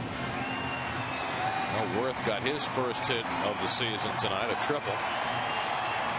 And 4 for 8 was coming into the night. He grounded out against Gorzolani in the 6th. Tejada now at third and Wright at first with 2 down.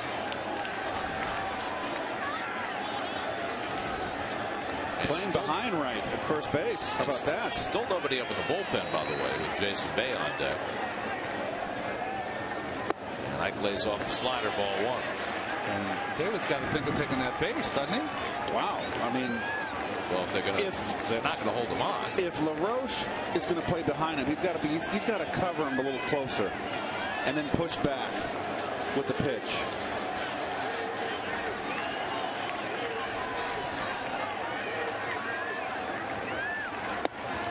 Ike pulling off that breaking ball, and it's 1-1. You know, it's a move that is never used in a big game like this, as you see the breaking ball that eludes Ike. But that move from a lefty where the first baseman comes in behind the runner, it's not used, but it is a lethal pickoff move. Now the 1-1. And a fastball knee high for a strike, 1-2. And that's the pitch, the hit right there. It was right down the middle. He's not feeling good. He's just a little bit quick. See, look at his. That's not good. That's why he couldn't hit that pitch. His fanny flew out. So now Gorzolani has Davis in a 1-2 hole. Wright takes off. Davis flares one to the right side.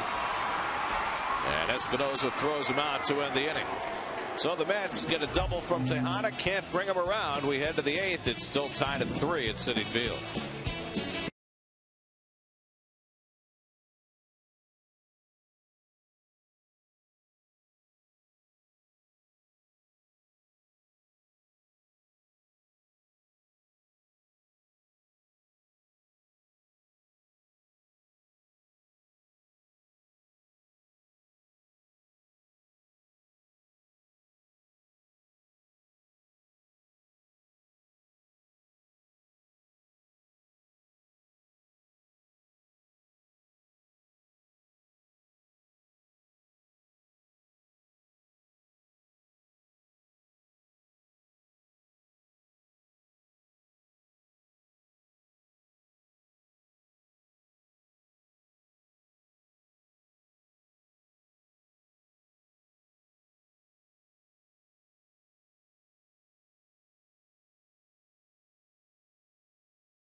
G makes his first start of the year against the lefty Ross Detweiler. Mets Nationals, 6:30 the coverage tomorrow right here on SNY. And there are your starters. Dylan G had a very good spring training. Looking forward to his first start of the season against Detweiler, who won that 5th starter's job with the Nats. Those were his minor league numbers from last year. Beat out John Lannon for that 5th spot. Lannon demanded to be traded and then went out and had a horrible first start in AAA this year. Mark DeRosa leads off in the 8th inning against John Roush, the former National. Well, Roush has been outstanding. This first game was as clean as could be. The second game wasn't completely on, but still got through that inning. He's getting a lot of work early. 3rd appearance here in the first 4 games. He said in his career the most he's ever been up every single day, 16 times in a row. Terry said, not going to happen here. Behind DeRosa 2-0 and a letter high strike 2-1. Henry Rodriguez with the 100-mile-an-hour fastball getting ready in the Nationals bullpen. That would tend to indicate that they're trying to give Tyler Clippard a day off.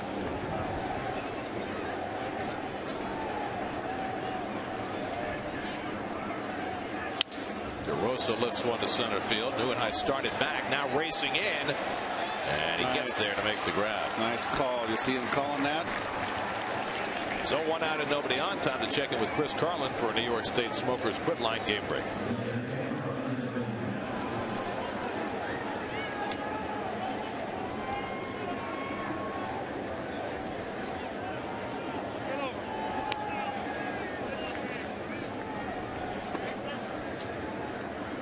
Meanwhile, the guy that Darvish replaced in the Texas rotation, C.J. Wilson, made his debut for the Angels today. 7 innings, 3 hits, beat the Twins 5-1. He's their 4th starter. Amazing.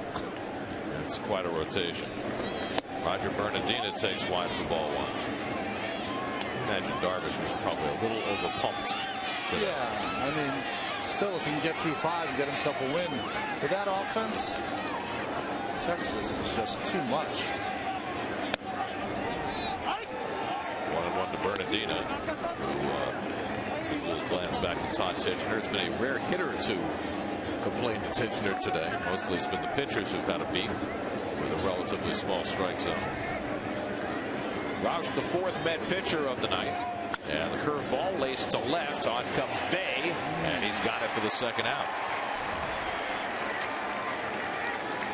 Well, the Mets bullpen came in with an ERA for the first 3 games of 0.90, and they haven't given up anything tonight. Jesus Flores up with 2 out and nobody on. Flores 2 for 3, single to center, single to left his last 2 at bats. 12 1/3 now. Batista got in trouble in the 7th, but Ramirez bailed him out with a fly ball and a ground ball double play. And now Roush has retired the first 2 in the 8th, and he throws a first pitch strike to Jesus Flores. Chad Tracy has come out on deck to pinch hit for the Nationals. Tracy, the former Diamondback, who spent last year in Japan. And Henry Rodriguez ready to pitch the bottom of the 8th. Now Roush, who has been very effective early in the season, gets ahead 0-2. He's throwing all his pitches for strikes. He really is, but it's his slider that he can throw to both sides of the plate. It's where he makes his money. He's faced 8 hitters so far this season and retired them all.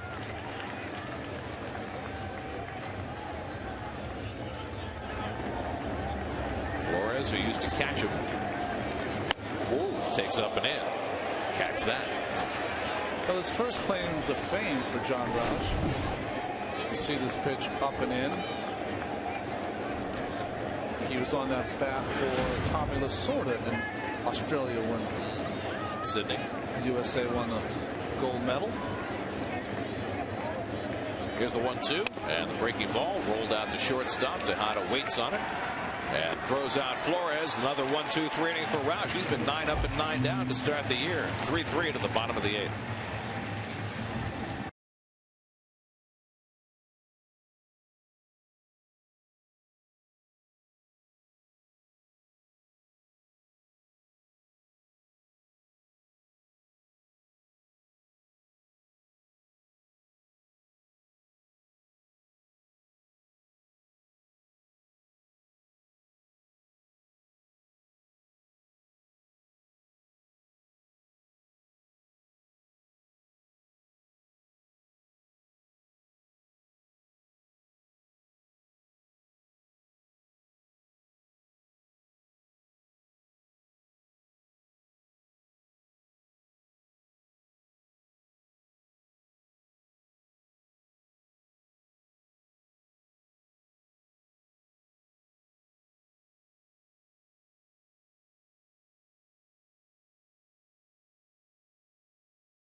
wind has died down after it howled through the afternoon, and it's turned into a very comfortable night in the ballpark as the Mets look for their 4th win in 4 tries to start the season. They're locked in a 3-3 game as we go to the bottom of the 8th. Jason Bay will lead off against Tom Gorzelani, who's still out there for a 3rd inning of relief. Gorzelani walked Bay in the 6th inning. Gorzelani's been in trouble both of his innings, but worked out of it both times. This might be a good field for Jason Bay. He's 4 for 10 off his ex-teammate with a bomb. Ball and a strike to Bay, who's 0 for 2 and a walk. And there's Frank Francisco, so Terry is not shying away from his closer today. It would be his 4th outing in 4 games. Of course, there was an off day on Friday. Oh, good breaking ball there. Mike Marshall, watch out. Mike Marshall, 106 games.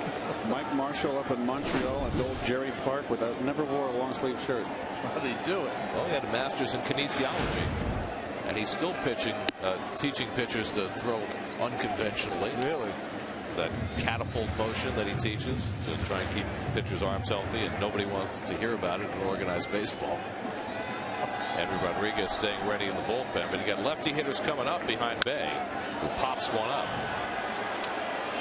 Roche and Espinosa looking for it, and Espinosa makes the grab, 1 out. So Bay's struggles continue, and he's hearing more and more boos every game. So 1 out and nobody on. Now Duda, who has hit 3 fly balls for outs tonight. Fly to center against Gorzelani in the 6th. Well, with this lefty heavy lineup that the Mets are running out there, Davey Johnson feeling very confident, leaving his lefty long man, which is really what Gorzelani is, out there for a 3rd inning of work. Little pop up shallow left, and DeRosa moves over. 2 out. So Duda first pitch swinging, flies out for the 4th straight time. 2 out and nobody on for Josh Tolley.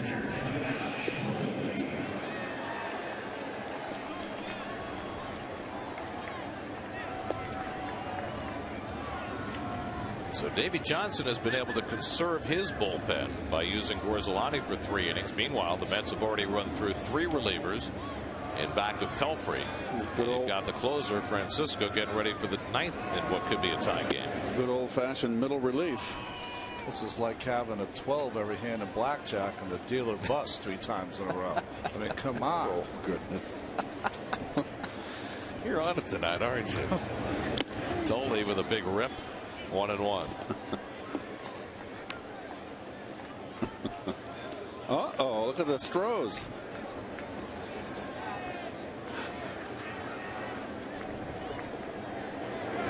Tolley goes the other way. Fair ball. And it goes out of play. A ground rule double for Josh Tolley.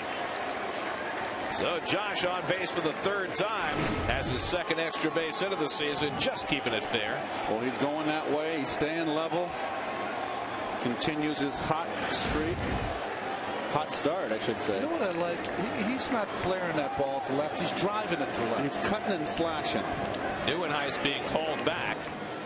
And Scott Hairston will be the pinch hitter. Now you got Henry Rodriguez warm in the bullpen for the Nationals, so we'll see if Davey Johnson makes the move. Neuenhuis homered earlier in the game to tie it, but with the lefty in there, Terry's going to go with the veteran Hairston. What do you think? Davey going to make the move? Yeah, he'll make the move. Here he comes. Here he comes. Got to. He's going to flip-flop too, I believe. So he'll make a double switch with the pitcher due to lead off for the Nats in the 9th. 3-3 in the 8th. Rodriguez coming in. We'll be right back.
Neuenhuis with his first major league home run, a 2-run shot to tie up the game.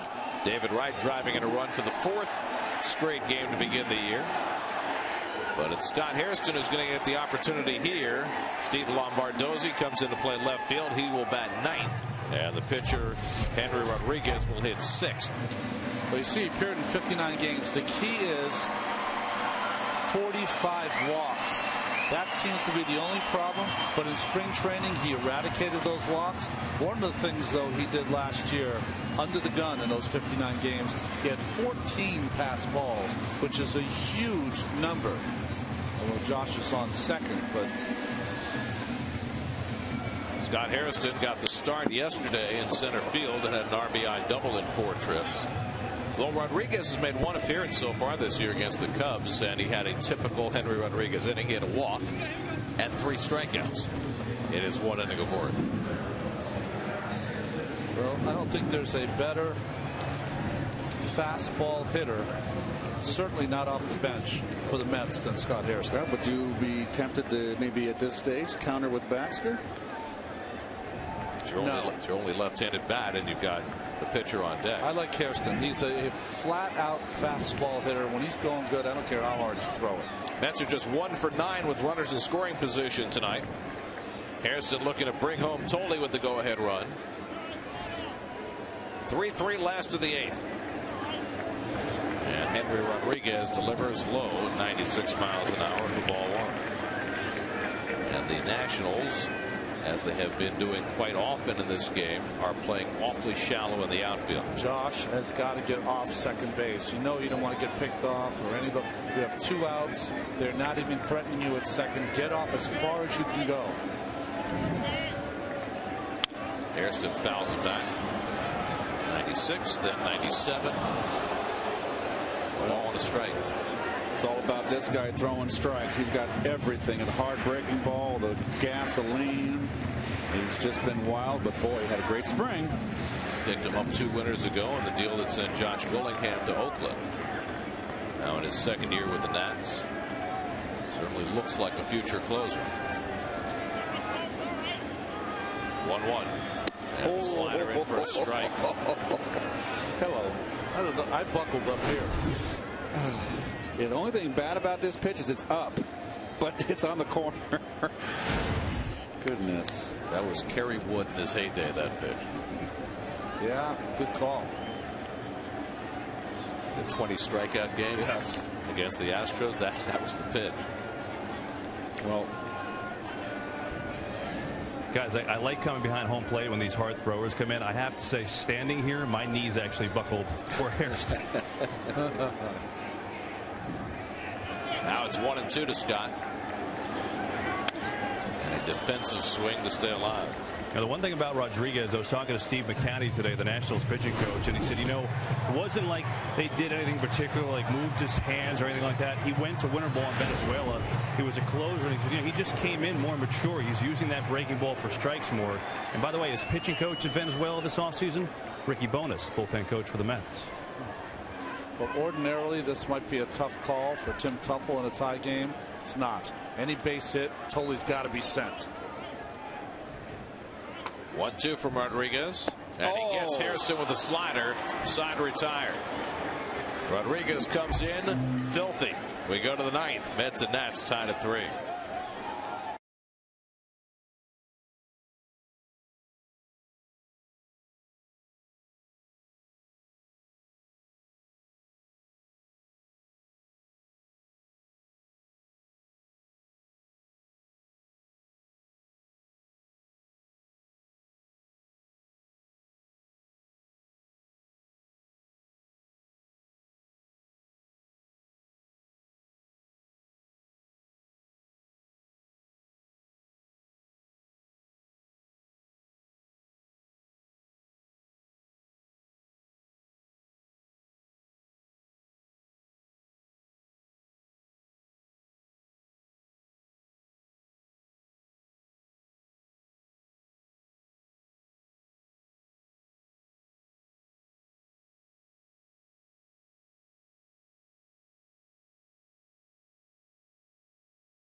can't pitch yet because the Mets don't have a center fielder. You can't play with 8. You need 9 players. Scott Hairston pinch hit for Neuenhuis, so you assume Hairston's going to stay in the game at center. But where's his glove? I don't think anybody told Scott he was still in the game. There we go. There you go.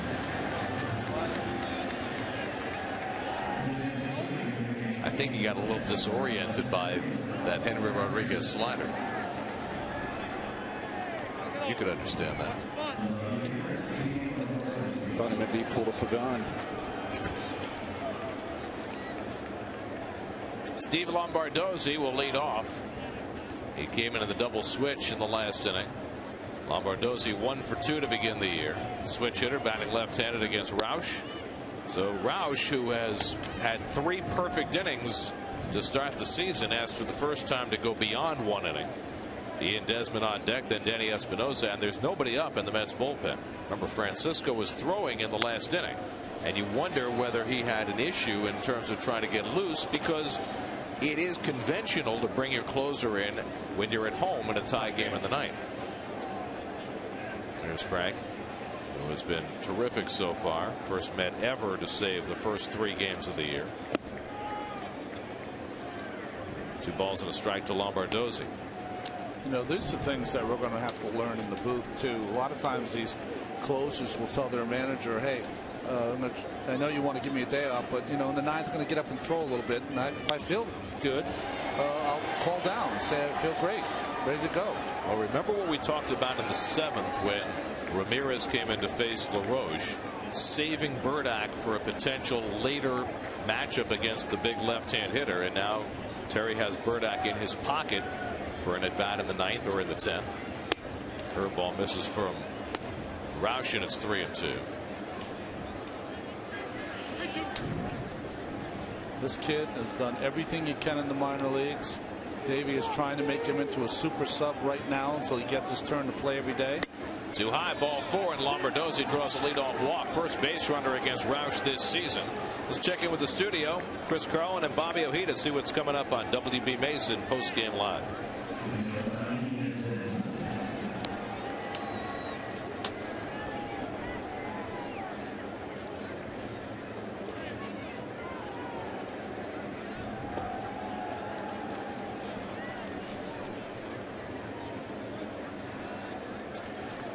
All right, guys, here's Ian Desmond, who's 1 for 4 on the night, singled and scored back in the 3rd, but he struck out twice. Let's see if Davey Johnson's inclined to bunt with Desmond. I believe he's got a bunt here. There's one, you're going to bunt or you're going to roll the dice and hit and run. I just don't think with you see the defense shading to right. With Desmond, who does strike out, I think you got to bunt the runner over.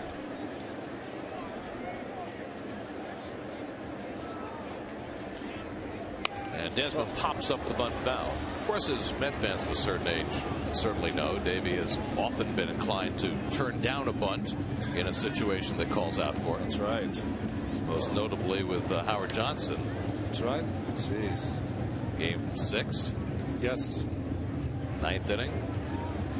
Ray Knight was on second base at first and second, and I thought he should have pinch run for Ray too. Up and in. And Desmond gets spun 1-1. I told Ray that in the offseason. He probably didn't. Ray said, "Oh, come on, we talk about that. I was scored. I had a big lead." Who did you want to pinch run? Oh, who cares? I was just, you know, Ray was pinch run. Ellie, you weren't playing till the next day. I might have been gone by then. Ellie was on that bench. Kevin Elster, sorry. Of course, you know, if Davey had bunted with Hojo and you guys had scored in that inning, Buckner would be clean. Hojo was a good bunter if he's bunting for a base hit. Sacrificing wasn't his friend. Bunted hard to first. Davis doesn't play at second. And it's bobbled, but Tejada held on. A snow cone for Ruben, and they cut down the lead runner. Well, Ike, very nicely done. High throw. Wow.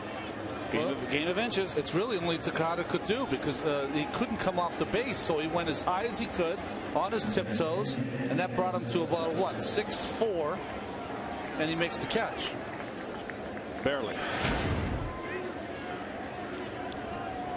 So Desmond fails to advance the runner. Now he's on at first with 1 out. And here's Espinosa, who's 1 for 3 and a walk. The Nats scored 3 runs early in the game, 1 in the first, 2 in the third, and they've been held in check ever since. Desmond, who can steal a base now at first base. Breaking ball low from Roush. Oh, wow. Worthy of a Coors Light freeze cam. What's that, number 7 on the year? 6. Still you keeping track. Oh, hey. Very impressive. 6 and Coors Light. Goes well.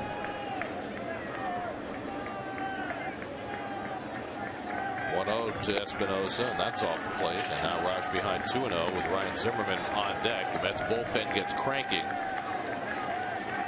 Desmond with 25 stolen bases last year. You got Parnell getting ready for Zimmerman and Burdack getting ready for LaRoche.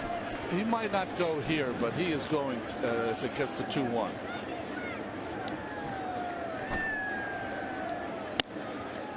And a letter high strike.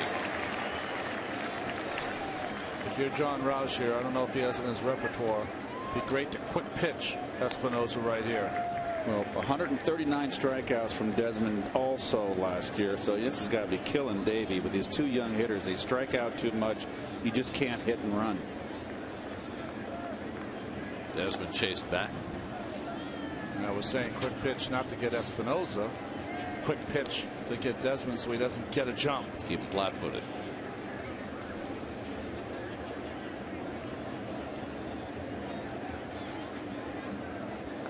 Now at 2-1, Espinosa swings and misses at a fastball, and it's 2-2. Well, there you go. Look at the high target, and that's his blind spot. He cannot touch anything above the belt. The belt, you're taking a chance, but the letters, he cannot hit that pitch from the left side. Climb the ladder now. I'd stay upstairs. And he does, and he strikes him out. John Roush fans Danny Espinosa for the 2nd out. That's a serious. I mean, the pitcher's just got to do that all day long on him. So Roush gets 1 more batter. He'll stay in to face Zimmerman. You know, it's interesting from bat to at bat, from hitter to hitter. You just worked Espinosa up in the strike zone, got the strikeout. You've got to tell yourself as a pitcher, okay, that's gone. You cannot do that to this guy. Great high ball hitter. And because of the fact earlier that they held back Burdack. Hit up the middle. Murphy smothers it. Gets the force play. Outstanding play by Daniel Murphy. And the inning is over.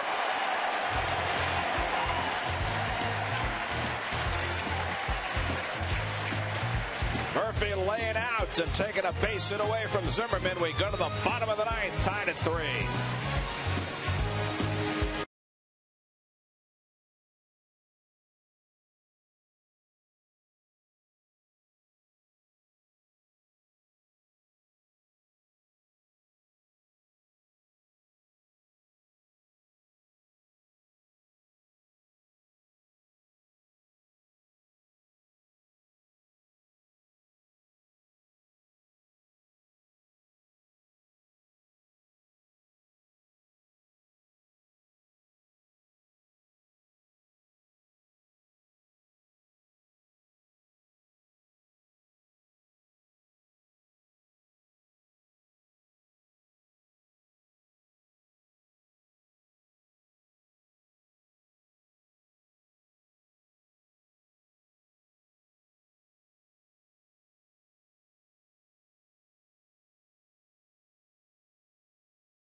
getting full appreciation from John Roush.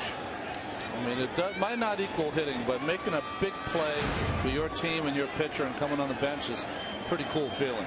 Now Baxter takes the fastball for ball 1 from Henry Rodriguez. Rodriguez came in to strike out Scott Hairston to end the 8th and stays on for the 9th with nobody up behind him in the Washington bullpen. Ruben Tejada on deck, and then Daniel Murphy here in the last of the 9th. Ooh, and Baxter getting some serious gas from Rodriguez, 1-1.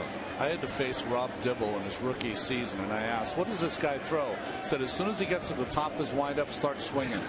I mean, that's kind of how Rodriguez is.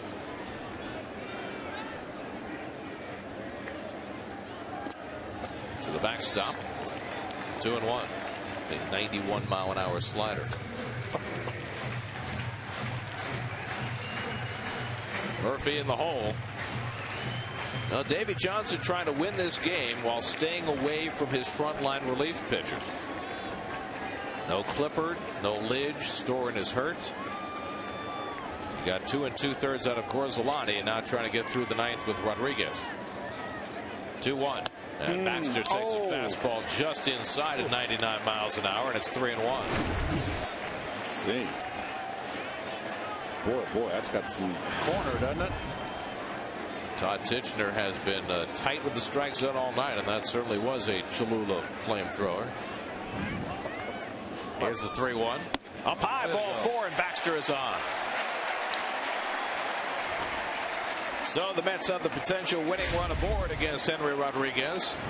The Nationals have already used Gorzolani and Rodriguez, and that's what they've got left. Plenty of arms, including Clippard and Lidge and their lefty Burnett. The Mets have used 3 players off the bench, leaving them with Mike Nickias and Ronnie Cedeno, but no need for the bench right now. The Mets are at the top of the batting order with Ruben Tejada coming up. Tejada had an opposite field double his last time up, and you would certainly expect the bunt here with Murphy and Wright to follow. How about trying to bunt this guy?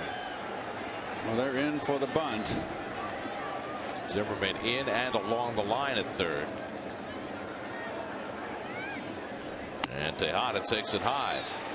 So we mentioned Rodriguez and the problems he's had with his control at times. He certainly seemed to harness that better this spring, but sometimes when the going gets tough, those pitches can go awry. One of the things I found about real hard throwers is that they have a difficult time when the guy squares around, and if there's a bunt back to them, they have a difficulty throwing those, athletic throws. Tejada allowed to swing away and fouls off the fastball. I like that. Now he's got a bunt. Give him his 1 pitch. Now you got a bunt. Nice. Butcher boy action. Choking up on the bat after showing bunt. Boy, if you're Ryan Zimmerman, you got fear for your life when he pulls that bat back. He's only about 40 feet from home plate. Baxter at first and nobody out. Tejada giving himself up, and he lays off. 2 balls and a strike. Great job by Ruben. I don't know how he did it.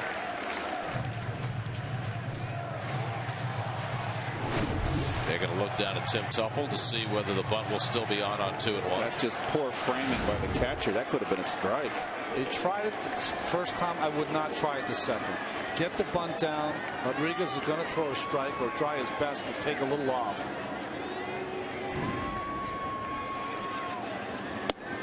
Here's a strike. And now it's 2-2. And now what do? Do you put the bunt on with 2 strikes? The rule is no. It's a tough one. Rule is no. And he also got 4 hits yesterday. Has a hit today.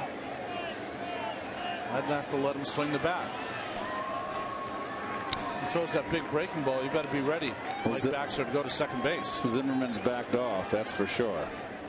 So now it's 2-2 to Tejada. Nobody out. Last of the 9th.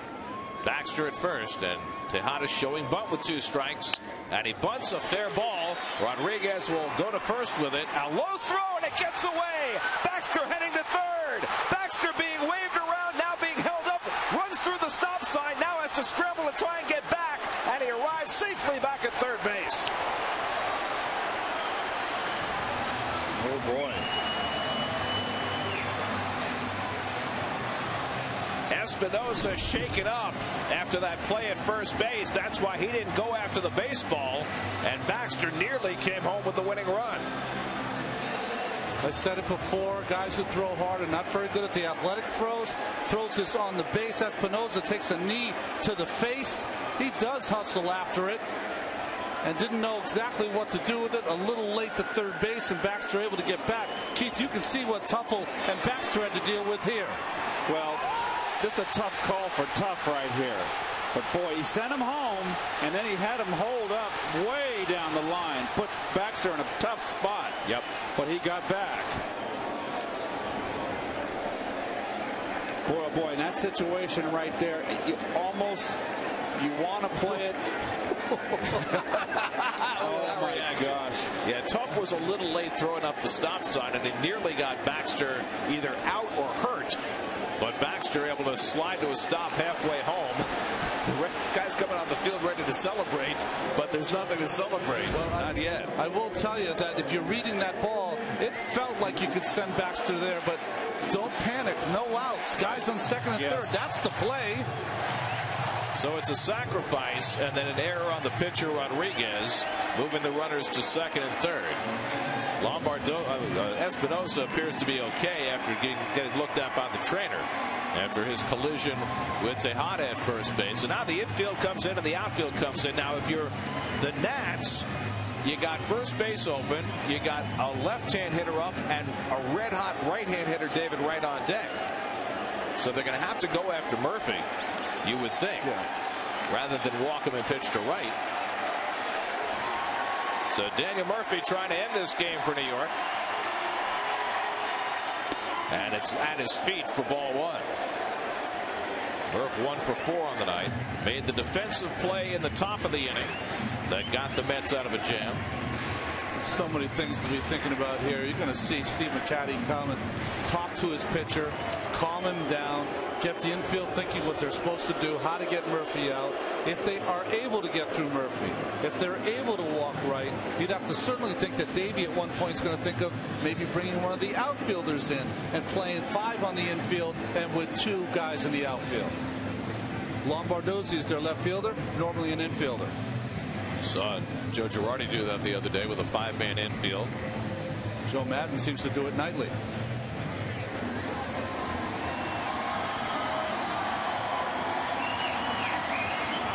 The outfield playing very shallow. Anything hit over their head would bring the winning run home anyway.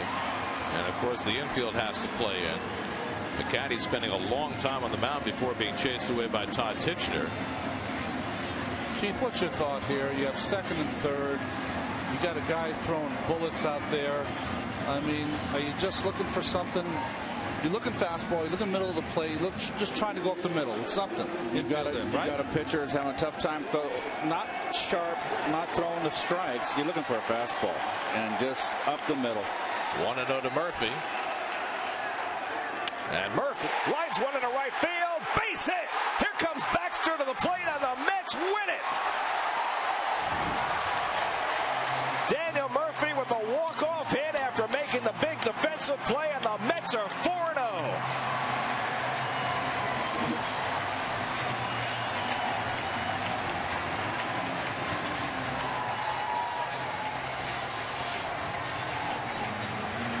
Well, the Mets have had plenty to celebrate in the early part of this season, and Daniel Murphy plays hero tonight, and the Mets win it 4-3. Well, Daniel Murphy makes the play of his career at second base to get the Mets out of trouble in the top of the 8th, and then delivers the game-winning single in the bottom of the 8th, the bottom of the 9th, sorry, to get this win for the Mets. Well, infield in, shortening it up, getting the fastball, nice hitting Murphy, the right guy up. And Baxter at third, he almost was tagging up. He got a little bit confused here. Now watch this. I don't know what he was thinking. My goodness. He wore out a lot of real estate between third and home during that inning. he's going to get a bill for the sod there down the third base line tomorrow. But all's well that ends well, and the Whitestone kid scores the winning run on the base hit by Murphy in the bottom of the ninth. And the Mets, who had 5 walk-off wins last year, had their first of 2012 and a 4-0 start for the first time since 2007.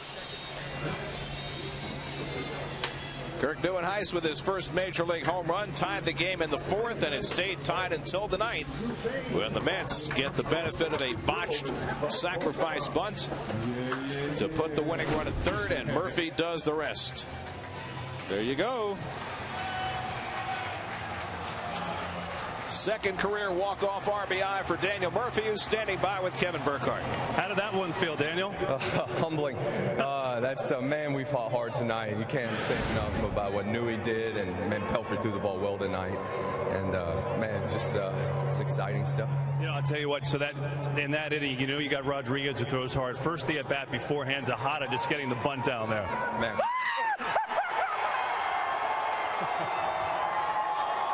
You know, we were wondering who the pie guy was going to be this year. I think we just found out. Oh, that's a nasty one. Here, I got. Kevin, give me your shirt.